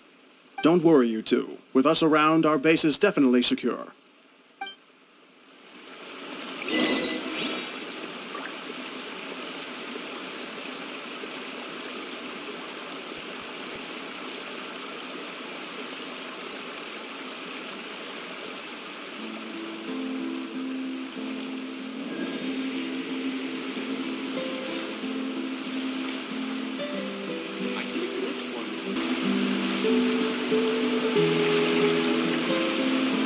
It's so nice to de-stress.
It's right up ahead, but let's make sure we weren't followed first. I've been keeping watch, Demoiselle. I haven't spotted anyone suspicious thus far. Very good. But let's not let our guard down for now. I shall find rooms for our respected guests. Thank you, Malus. Now, let's continue, traveler.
This is your base? It's not quite what Paimon imagined. Your accommodations have been arranged. Under the present circumstances, I can confidently say it's the best we have.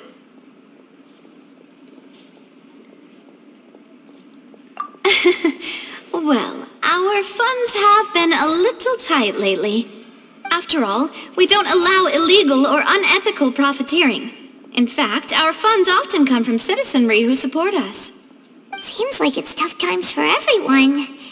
But if you have the support of the people, that does sound like it's worth it. To be honest, our financial situation was a lot better back when my father was in charge a few years ago. I'm afraid I'm not quite his equal. Your father... he was the previous boss of Spina di Rosula, right? How did he... Demoiselle, if you'll allow me to explain. No. I'll explain it myself. I suppose I couldn't run from this topic forever. And as partners, this is something I hope they can understand. My father's name is Callus. Yes, the same one they call Callus the Unfaithful in the streets. 3 years ago, he was accused of murdering his own friend. But he chose a duel to defend his honor instead of standing trial. He died in the duelist's ring. Oh no. But I do not believe my father was a murderer. I'm sure he was set up. At the time, I believed that if he only stood trial and was duly investigated, something amiss would crop up and prove his innocence. But strangely, he not only requested the duel himself, but rumor has it that even after being seriously injured, to the point where he could be deemed as having lost the duel, he refused to surrender, determined to die in the arena. 3 years later, I still don't understand why he did that. How could he protect his honor if he's dead? If anything, he gave up his chance to defend himself. The closest piece of info I have is that my father had been investigating the serial disappearances case at the time of his death. Ah, so that's why you're so determined to get to the bottom of that case. That's right. I've also tried to investigate the murder my father was implicated in, but I haven't found a single new clue in my countless reviews of the investigation records. However, I believe that if the murder case is related to those behind the disappearances, they must know something. I must know what really happened. Was my father coerced? Framed? Even if he really did kill his friend, I must get to the truth. If only he'd been more open with me when he was still alive. He even hid the fact that my mother died due to complications when giving birth to me. And now, here I am investigating his death. You really are a handful, aren't you, Papa?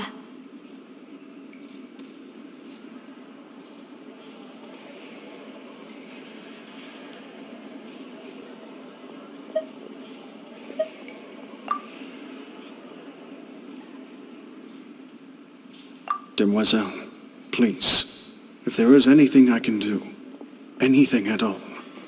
I also will never believe that Master Callus murdered anyone. There are none whom I respect more than the two of you, Demoiselle. Master Callus did so much good in life, yet all it took was one murder case for him to be dubbed Callus the Unfaithful. Even our supporters decreased greatly due to that incident, hence our strained finances at present. Wait, if Callus was such a good man, wouldn't people at least be a little suspicious when he was accused? No. Perhaps people just revel in that kind of drama. It's not something exclusive to people from Fontaine, really. Everyone's like that. People love watching the evil turn over a new leaf, but they also enjoy watching good people fall into an abyss from one slip-up just as much. But how could... never mind. If Callus was really falsely accused, we have to find the truth. He didn't deserve to have that happen to him. There is one other thing. Master Callus's opponent in the duel was Ms. Clorand. Oh, her? Well, then, isn't that as good as saying that she was the one who killed him? Yeah, that's not the sort of thing that you can just let go and move on from. Miss Clorand has always placed great emphasis on the honorable nature of the duel. If her opponent doesn't yield, she will not stop either. She knew Master Callus beforehand and greatly respected him, but seeing how he was resolute in the arena, there was only ever one choice she could have made. It's not that I don't understand her at all, but I just can't deal with this yet. Don't worry, Navia. Paimon knows how you feel. You don't have to force yourself to do that. Afterward, Miss Clorand told us that at the start of the duel, Master Callus requested that she ensure Demoiselle Navia's safety.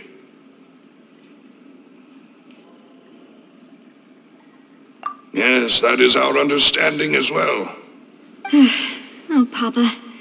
What madness drove you to ask the person who killed you to take care of me?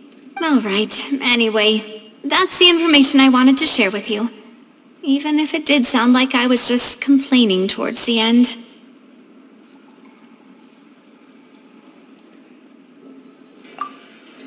Thanks. You two should go and rest. This was quite a day after all. Yeah, Paimon's feet. Please, relax and get some sleep. We will ensure you rest soundly.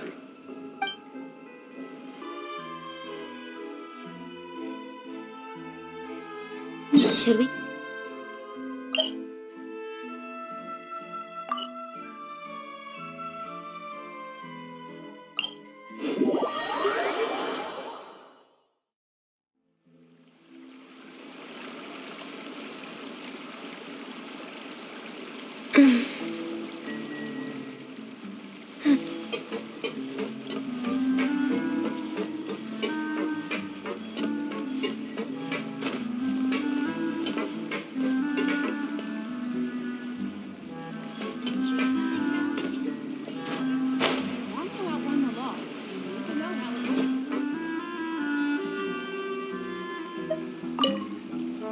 Whether it be responsibility for Spina di Rosula or Master Callus's death, it all landed on Demoiselle's shoulders so suddenly. This won't do. I must become stronger.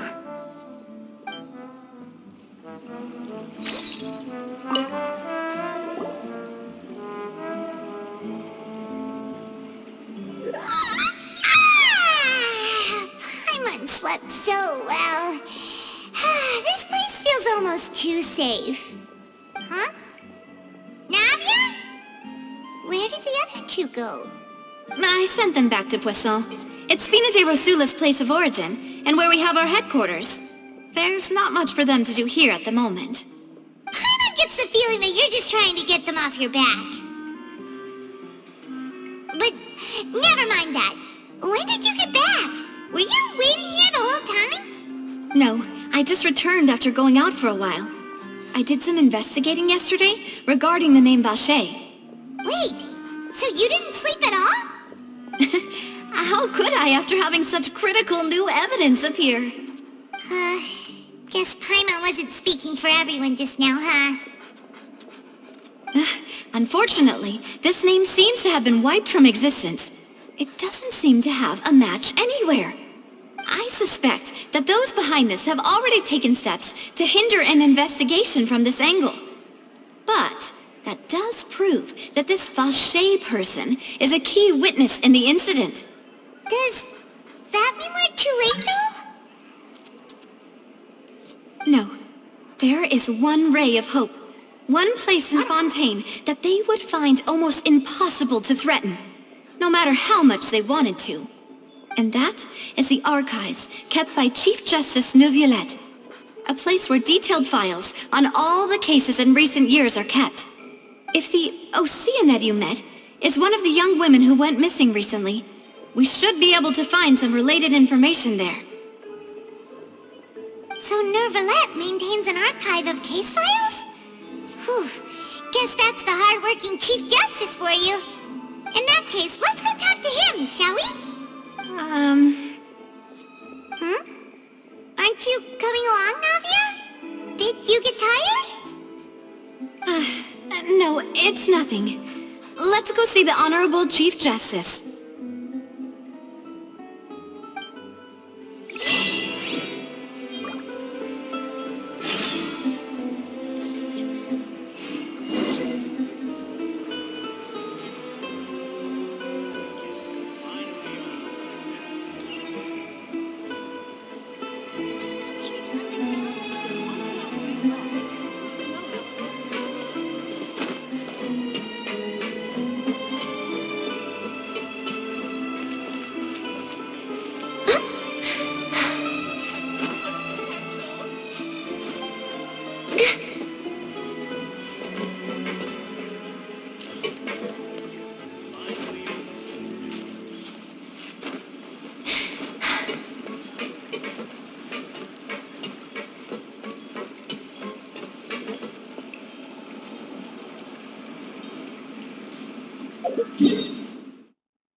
The Palais is right up ahead.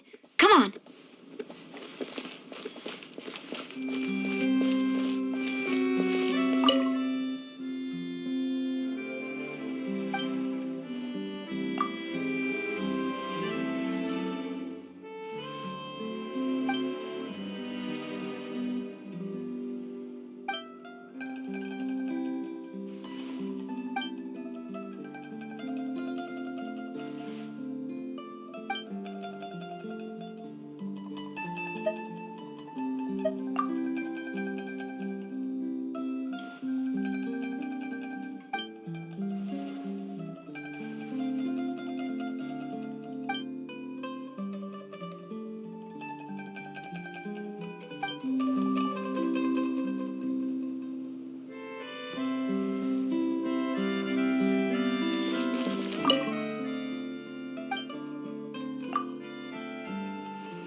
Please state your business here. The Chief Justice is presently occupied with official matters. Huh. This place does look pretty heavily guarded. Guess that proves that Nervalet's files are really secure. Hey, don't you recognize us? Huh? Who are you? Just to be clear, I don't care who you are or who you might be related to.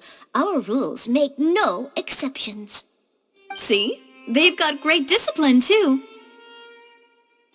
Yep. Paimon can tell. If you're here just to crack jokes, I can point you towards the exit. Unlike some, we're busy, so please leave if you don't have a reason to be here. No. What I meant to say is, shouldn't you remember us from a few days ago? We were at the trial of the great magician Linny. Oh, yes, I remember. I read about it in the Steambird. You must be Linny's attorneys. It's all coming back to me now. We're here today to report and archive some information on a follow-up case. Huh. Is that even a thing? Of course.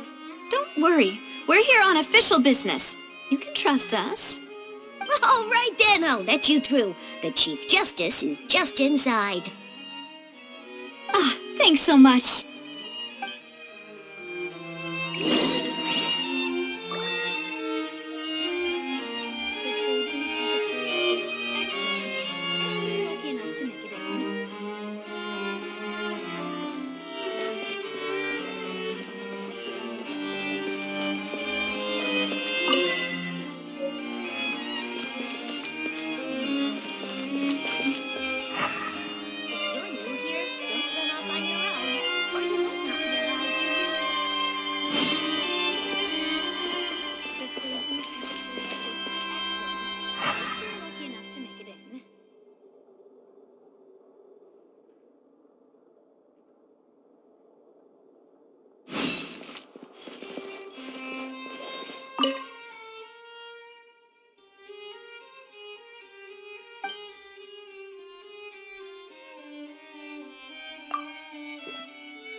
If you're new here, don't run off on your own, or you might not be allowed to.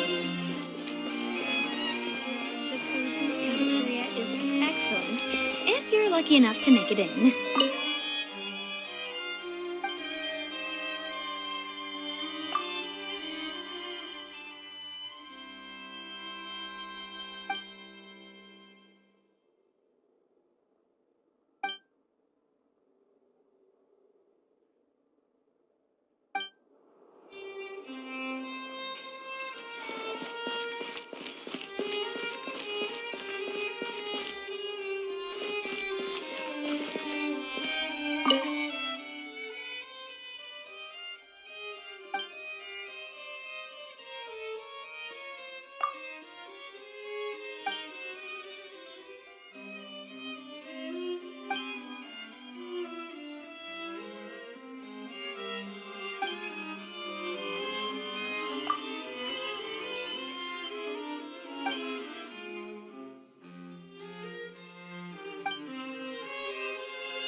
regulations These was newcomers are definitely full the of right decision. enthusiasm.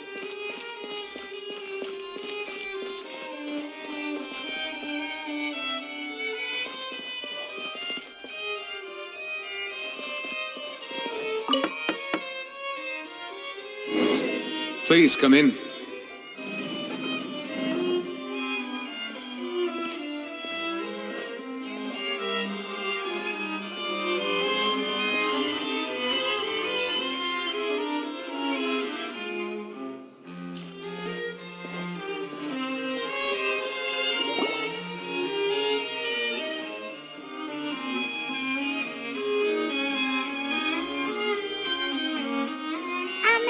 Sorry to barge in, Monsieur Nervalet. We only lied to get in because we didn't know any other way. It's all right. Please let me know how I may be of assistance to you. So you're not mad at us? We're looking for a man called Vacher. He may have been an eyewitness in the serial disappearances case. If we can find him, we may be able to unearth some key information on the case. Ah, I see. In that case, please wait here a moment while I browse through the files.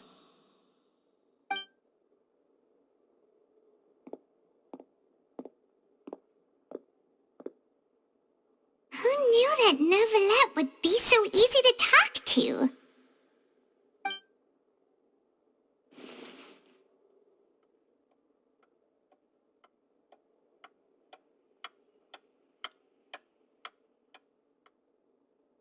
Unfortunately, I'm quite certain that no one by the name of Vacher has been involved in any case, criminal or civil, in the past several years.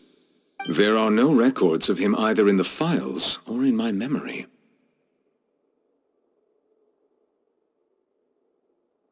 Traveler, what if it was really just a dream?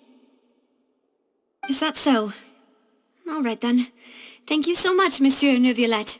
We'll take our leave now.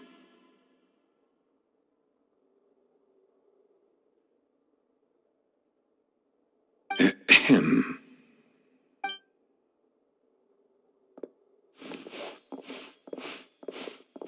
Miss Navia, I can understand how you feel.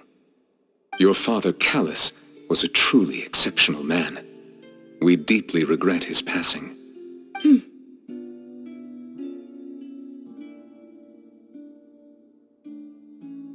And what are you trying to say, Monsieur Neuvillette? Are you trying to console me? Extend your sympathy? Or just express some tendril of regret? No. You are not trying to do any of that. I can hear it in your voice. There's no emotion behind your words. You only said those things because you felt like you should.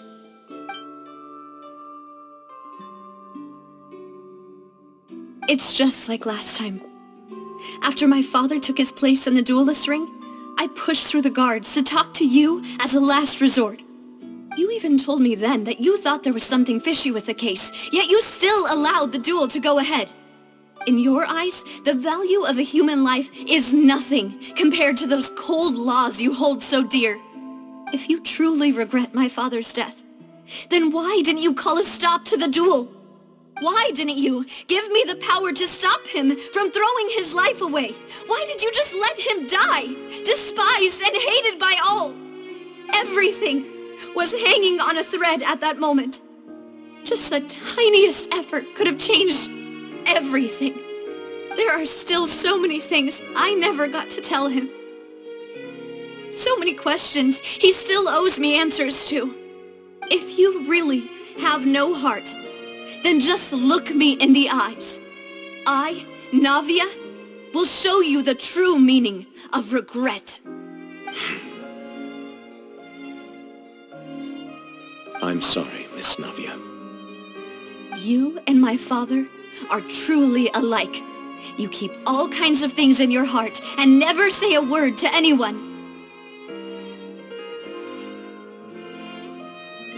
It's not so much that you can't feel, but that you would never express anything. Oh well. In any case, everyone already knows full well the apathy of the Chief Justice.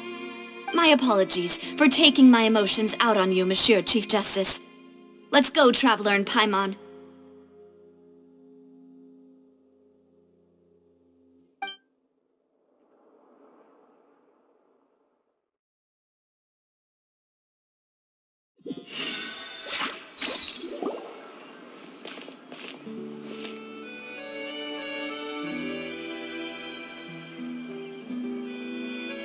Navia, are you okay? I'm fine. Rain. It's raining. You're right. Wasn't it still sunny when we went into the building? And there shouldn't be any active trials today. How strange. Now that I think of it, on the day my father was convicted of murder, it was also raining. What is it? Did you think of something?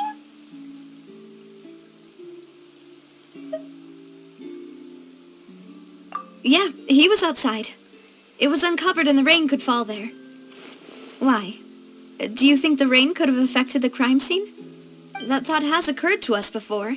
We've even expanded the search area to try to account for that, but didn't find anything of value. Oh? Wait. You don't mean... So you're saying that the true murderer could have been turned into water and then got washed away with the rain? Yeah, and if that's what had happened, then no one would have believed your dad, even if he explained what he saw to the authorities. I really think I found a true genius for a partner. You're completely right. How did I not connect the dots earlier? All right, let's go to Poisson. With this new lead in mind, we'll get to the bottom of my father's case for sure. Yeah, we're gonna make progress for sure this time. Do you want to go with me now? Or do you want to head over by yourself later?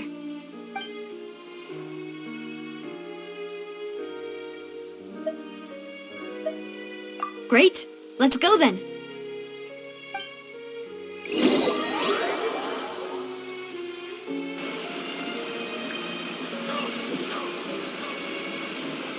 Oh, the sun's out.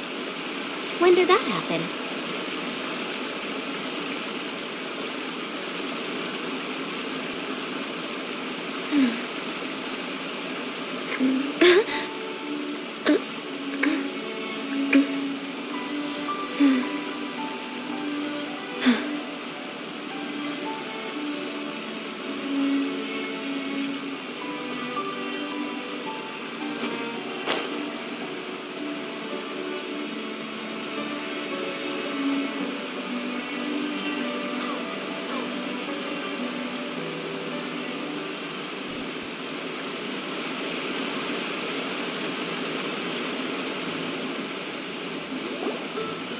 Whoa, what a huge ship! Why would a ship be anchored at a place like this? There's no need to be so surprised. While it may look like a ship, it's actually Spina di Rosula's headquarters. My father was the one who asked for it to be built like this. Perhaps our taste in exterior design is the only thing we occasionally had in common. A gigantic and glamorous ship embodies discovery, opportunity, ambition, and conquest. It symbolizes Spina di Rosula's bright and limitless future. And Paimon thought you were bluffing when you said Spina di Rosula had a glorious past. Paimon was confused why a group with such a history would live in the sewers. But now that Paimon has seen this ship for herself, she's been convinced. Well, Poisson is where Spina di Rosula began, after all. It's our main base, our home.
we're back! Apologies for the wait, demoiselle, and our most important partners. You said before that you still had some business at the court. What brings you back to Poisson so quickly? About that. It's because my partner here reminded me of something really important. You see, what if my father's case had something to do with water from the primordial sea? You still remember, right, Balus? On that night, it was raining? Yes, the case was quite similar to that of Mr. Linney's. Both were what you'd call impossible murders. Could you tell us a bit more about what happened before? Yeah, of course. Many years ago, something called synth began to gain popularity in Poisson. At a glance, it was a kind of drink that could excite your mood and produce many pleasant hallucinations. Wait! Didn't that guard guy who turned into water also mention that the primordial water could be used to produce some kind of potion? Yes, he did. Considering what we know now, it's almost certain that synth is created using water from the primordial sea. If you drink synth for an extended amount of time, you'll suffer many side effects, such as losing the ability to focus or control your emotions. And if you were to stop drinking it completely, you'll experience flashes of paranoia and anxiety while lacking energy to do anything. It's an extremely dangerous substance. As he oversaw Poisson, my father was compelled to put a stop to synth abuse and called for a complete ban of it. Boss's uncompromising attitude incurred the synth vendor's wrath, but no matter how much they threatened or bribed him, he refused to yield. Not only that, Boss became determined to find the mastermind behind the synth operation and put an end to the problem once and for all. Yes, but the enemy was very cunning. So he could never get anything out of the dealers, all of whom only sold the stuff and weren't privy to the rest of the operation. Recognizing that, my father decided to contact the dealers in secret and cultivate personal relationships with them. Finally, he was able to convince someone to become his informant. The man's name was Jacques. He felt greatly ashamed about his work after seeing many families destroyed by synth abuse. That night, my father hosted a banquet at his countryside estate. He planned to meet up and exchange information with Jacques over some food. But then, we heard 2 gunshots from the courtyard. We raced to the scene and found my father, still holding a gun, and Jacques, who was already dead on the ground. Huh? How did that happen? Aren't they on the same side? Sounds just like Lenny's case, doesn't it? In both cases, the culprit seemed obvious, but neither appeared to have any motive at all. Looking back on it, though, I now believe the most important clue was something we all overlooked at the time. There were pieces of clothing left at the scene. Precisely. It's all thanks to you that I made the connection now. Back then, we all just thought they were some costumes that Jacques used to disguise himself at the banquet. But, considering it now, it's almost certain that they belong to a third person at the scene. With one extra person, we'll also need to reconsider why the 2 shots were fired.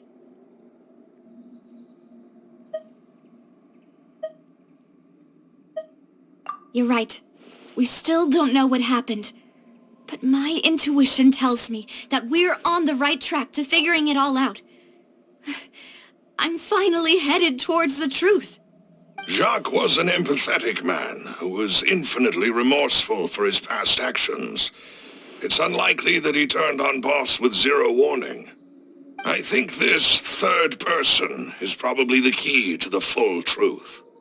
On that note, however, even though this will not please you, demoiselle, as your and your father's butler, I must still offer a word of warning. Our opponent is insidious and cruel. They are extremely difficult to deal with, and Boss has already lost his life trying to bring them to justice. Even though Spina de Rosula has lost most of its former glory, Poisson has welcomed a new time of peace, and we have been allowed to live out our lives. There is no need to follow your father's path. it would be both wise and in line with Boss's wishes to step back and give up on the case.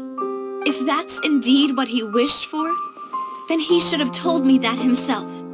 Was I not the closest person to him? And yet I was the one most kept in the dark. What was the point of him dying without sharing any of the secrets he knew? Did he manage to protect anything in the end? Synth is still here. Callus the Unfaithful is still his epithet. And Spina di Rosula is barely getting by. Nothing has changed. Did he think I'd just accept his meaningless death and live out my life just as meaninglessly? I've never accepted that. Ever.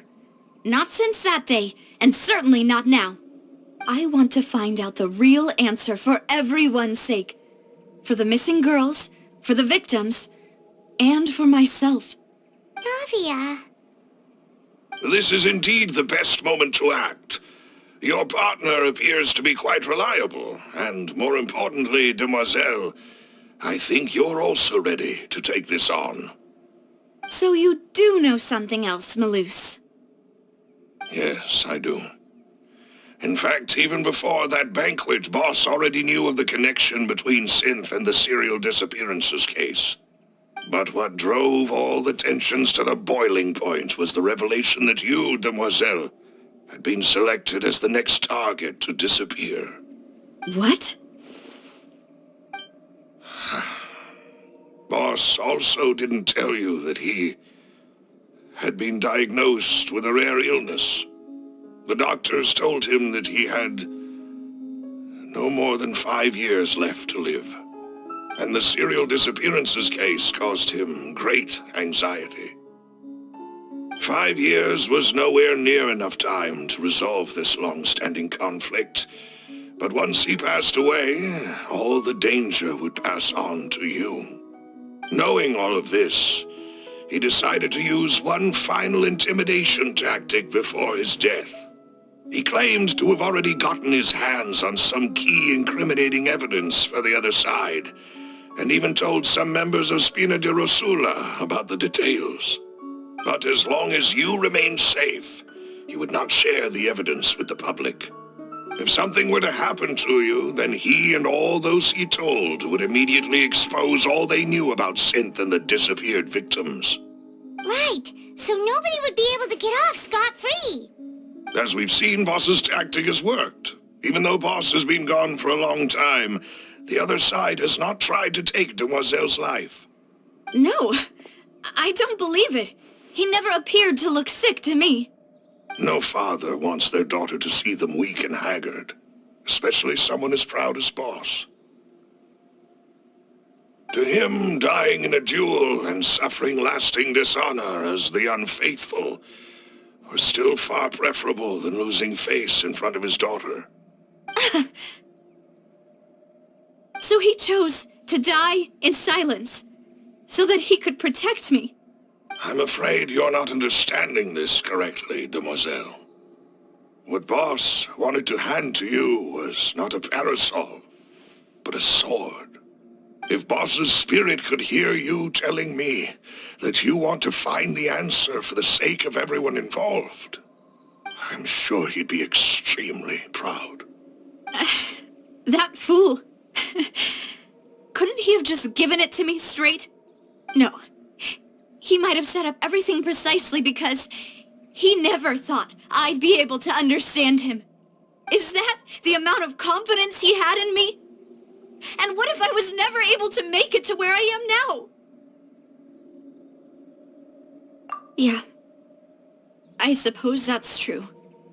With the way he'd set things up, if I had wanted, I could have just lived out my life without a care in the world. But thankfully, he rarely talked to me about complex matters, and thus understood little of me as a person. In this case, he really didn't need to give me an easy way out.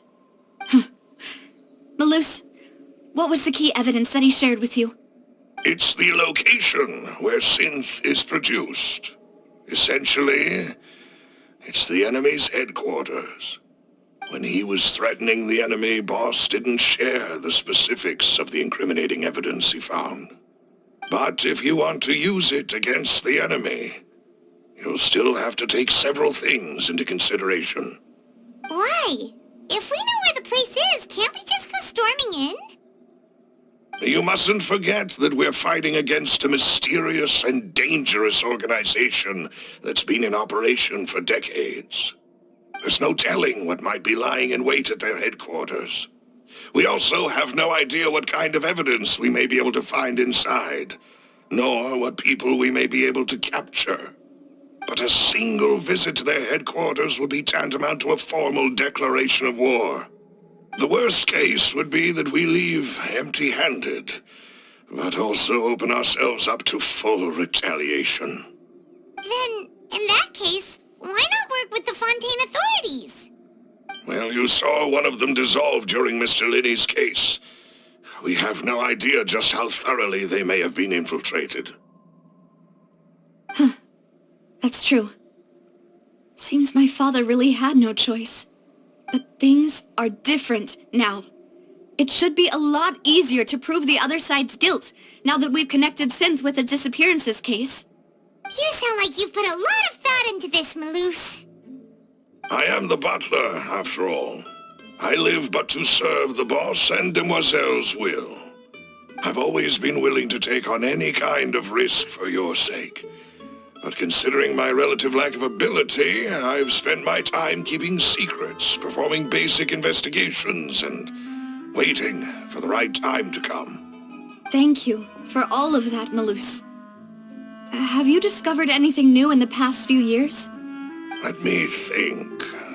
One conclusion I came to was that the enemy must be quite familiar with Spina di Rosula, or at least have an informant planted here. When I announced orders to the organization's members on Demoiselle's behalf, I used to deliberately keep a few people in the dark and observe the reactions of the synth vendors. If the vendors didn't change their plans, then the individuals informed of our orders must be innocent. If the vendors packed up and fled, however, then someone must have given them the news. After several rounds of testing and investigative tracing, I've narrowed the suspect list down to 3 people. The first is Florent, Spina di Rosula's senior advisor. Huh? Florent? Yes, surprising, isn't it? He was one of the people Boss trusted the most, which also means that he was someone who understood Boss really well.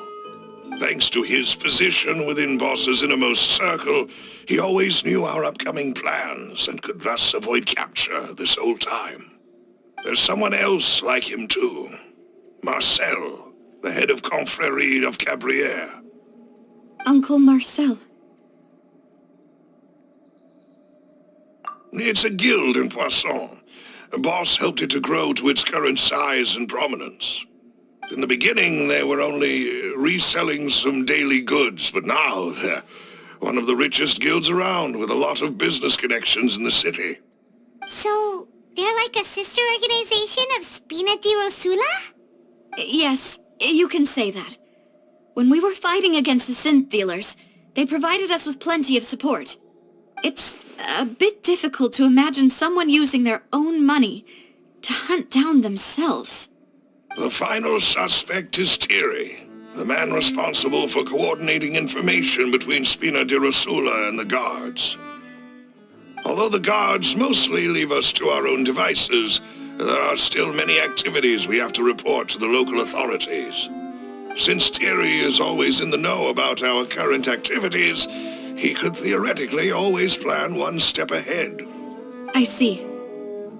These are all people who I communicate with quite regularly. To think that the enemy we've been fighting against has been right next to me all along, among those I trust the most. It's almost too hard to believe. If you want to investigate them, please take every precaution to not alert the quarry. Judging from our experience, the enemy is extremely cautious. Of course. And thank you, Maloose. You've provided us with a lot of great information. You're too kind, my lady. I'm just doing my duty. And before I forget, proving Boss's innocence would also mean clearing him of blame in Jacques' death. After that incident, Jacques' wife and daughter were taken into the Spina's care. They still live in Poisson today. If it might help, you could also pay them a visit. I can make the necessary arrangements. Oh, thank you so much, Melus. You really are the best. A new case awaits, my dear partner. I hope we can work together to uncover the truth and end this case once and for all.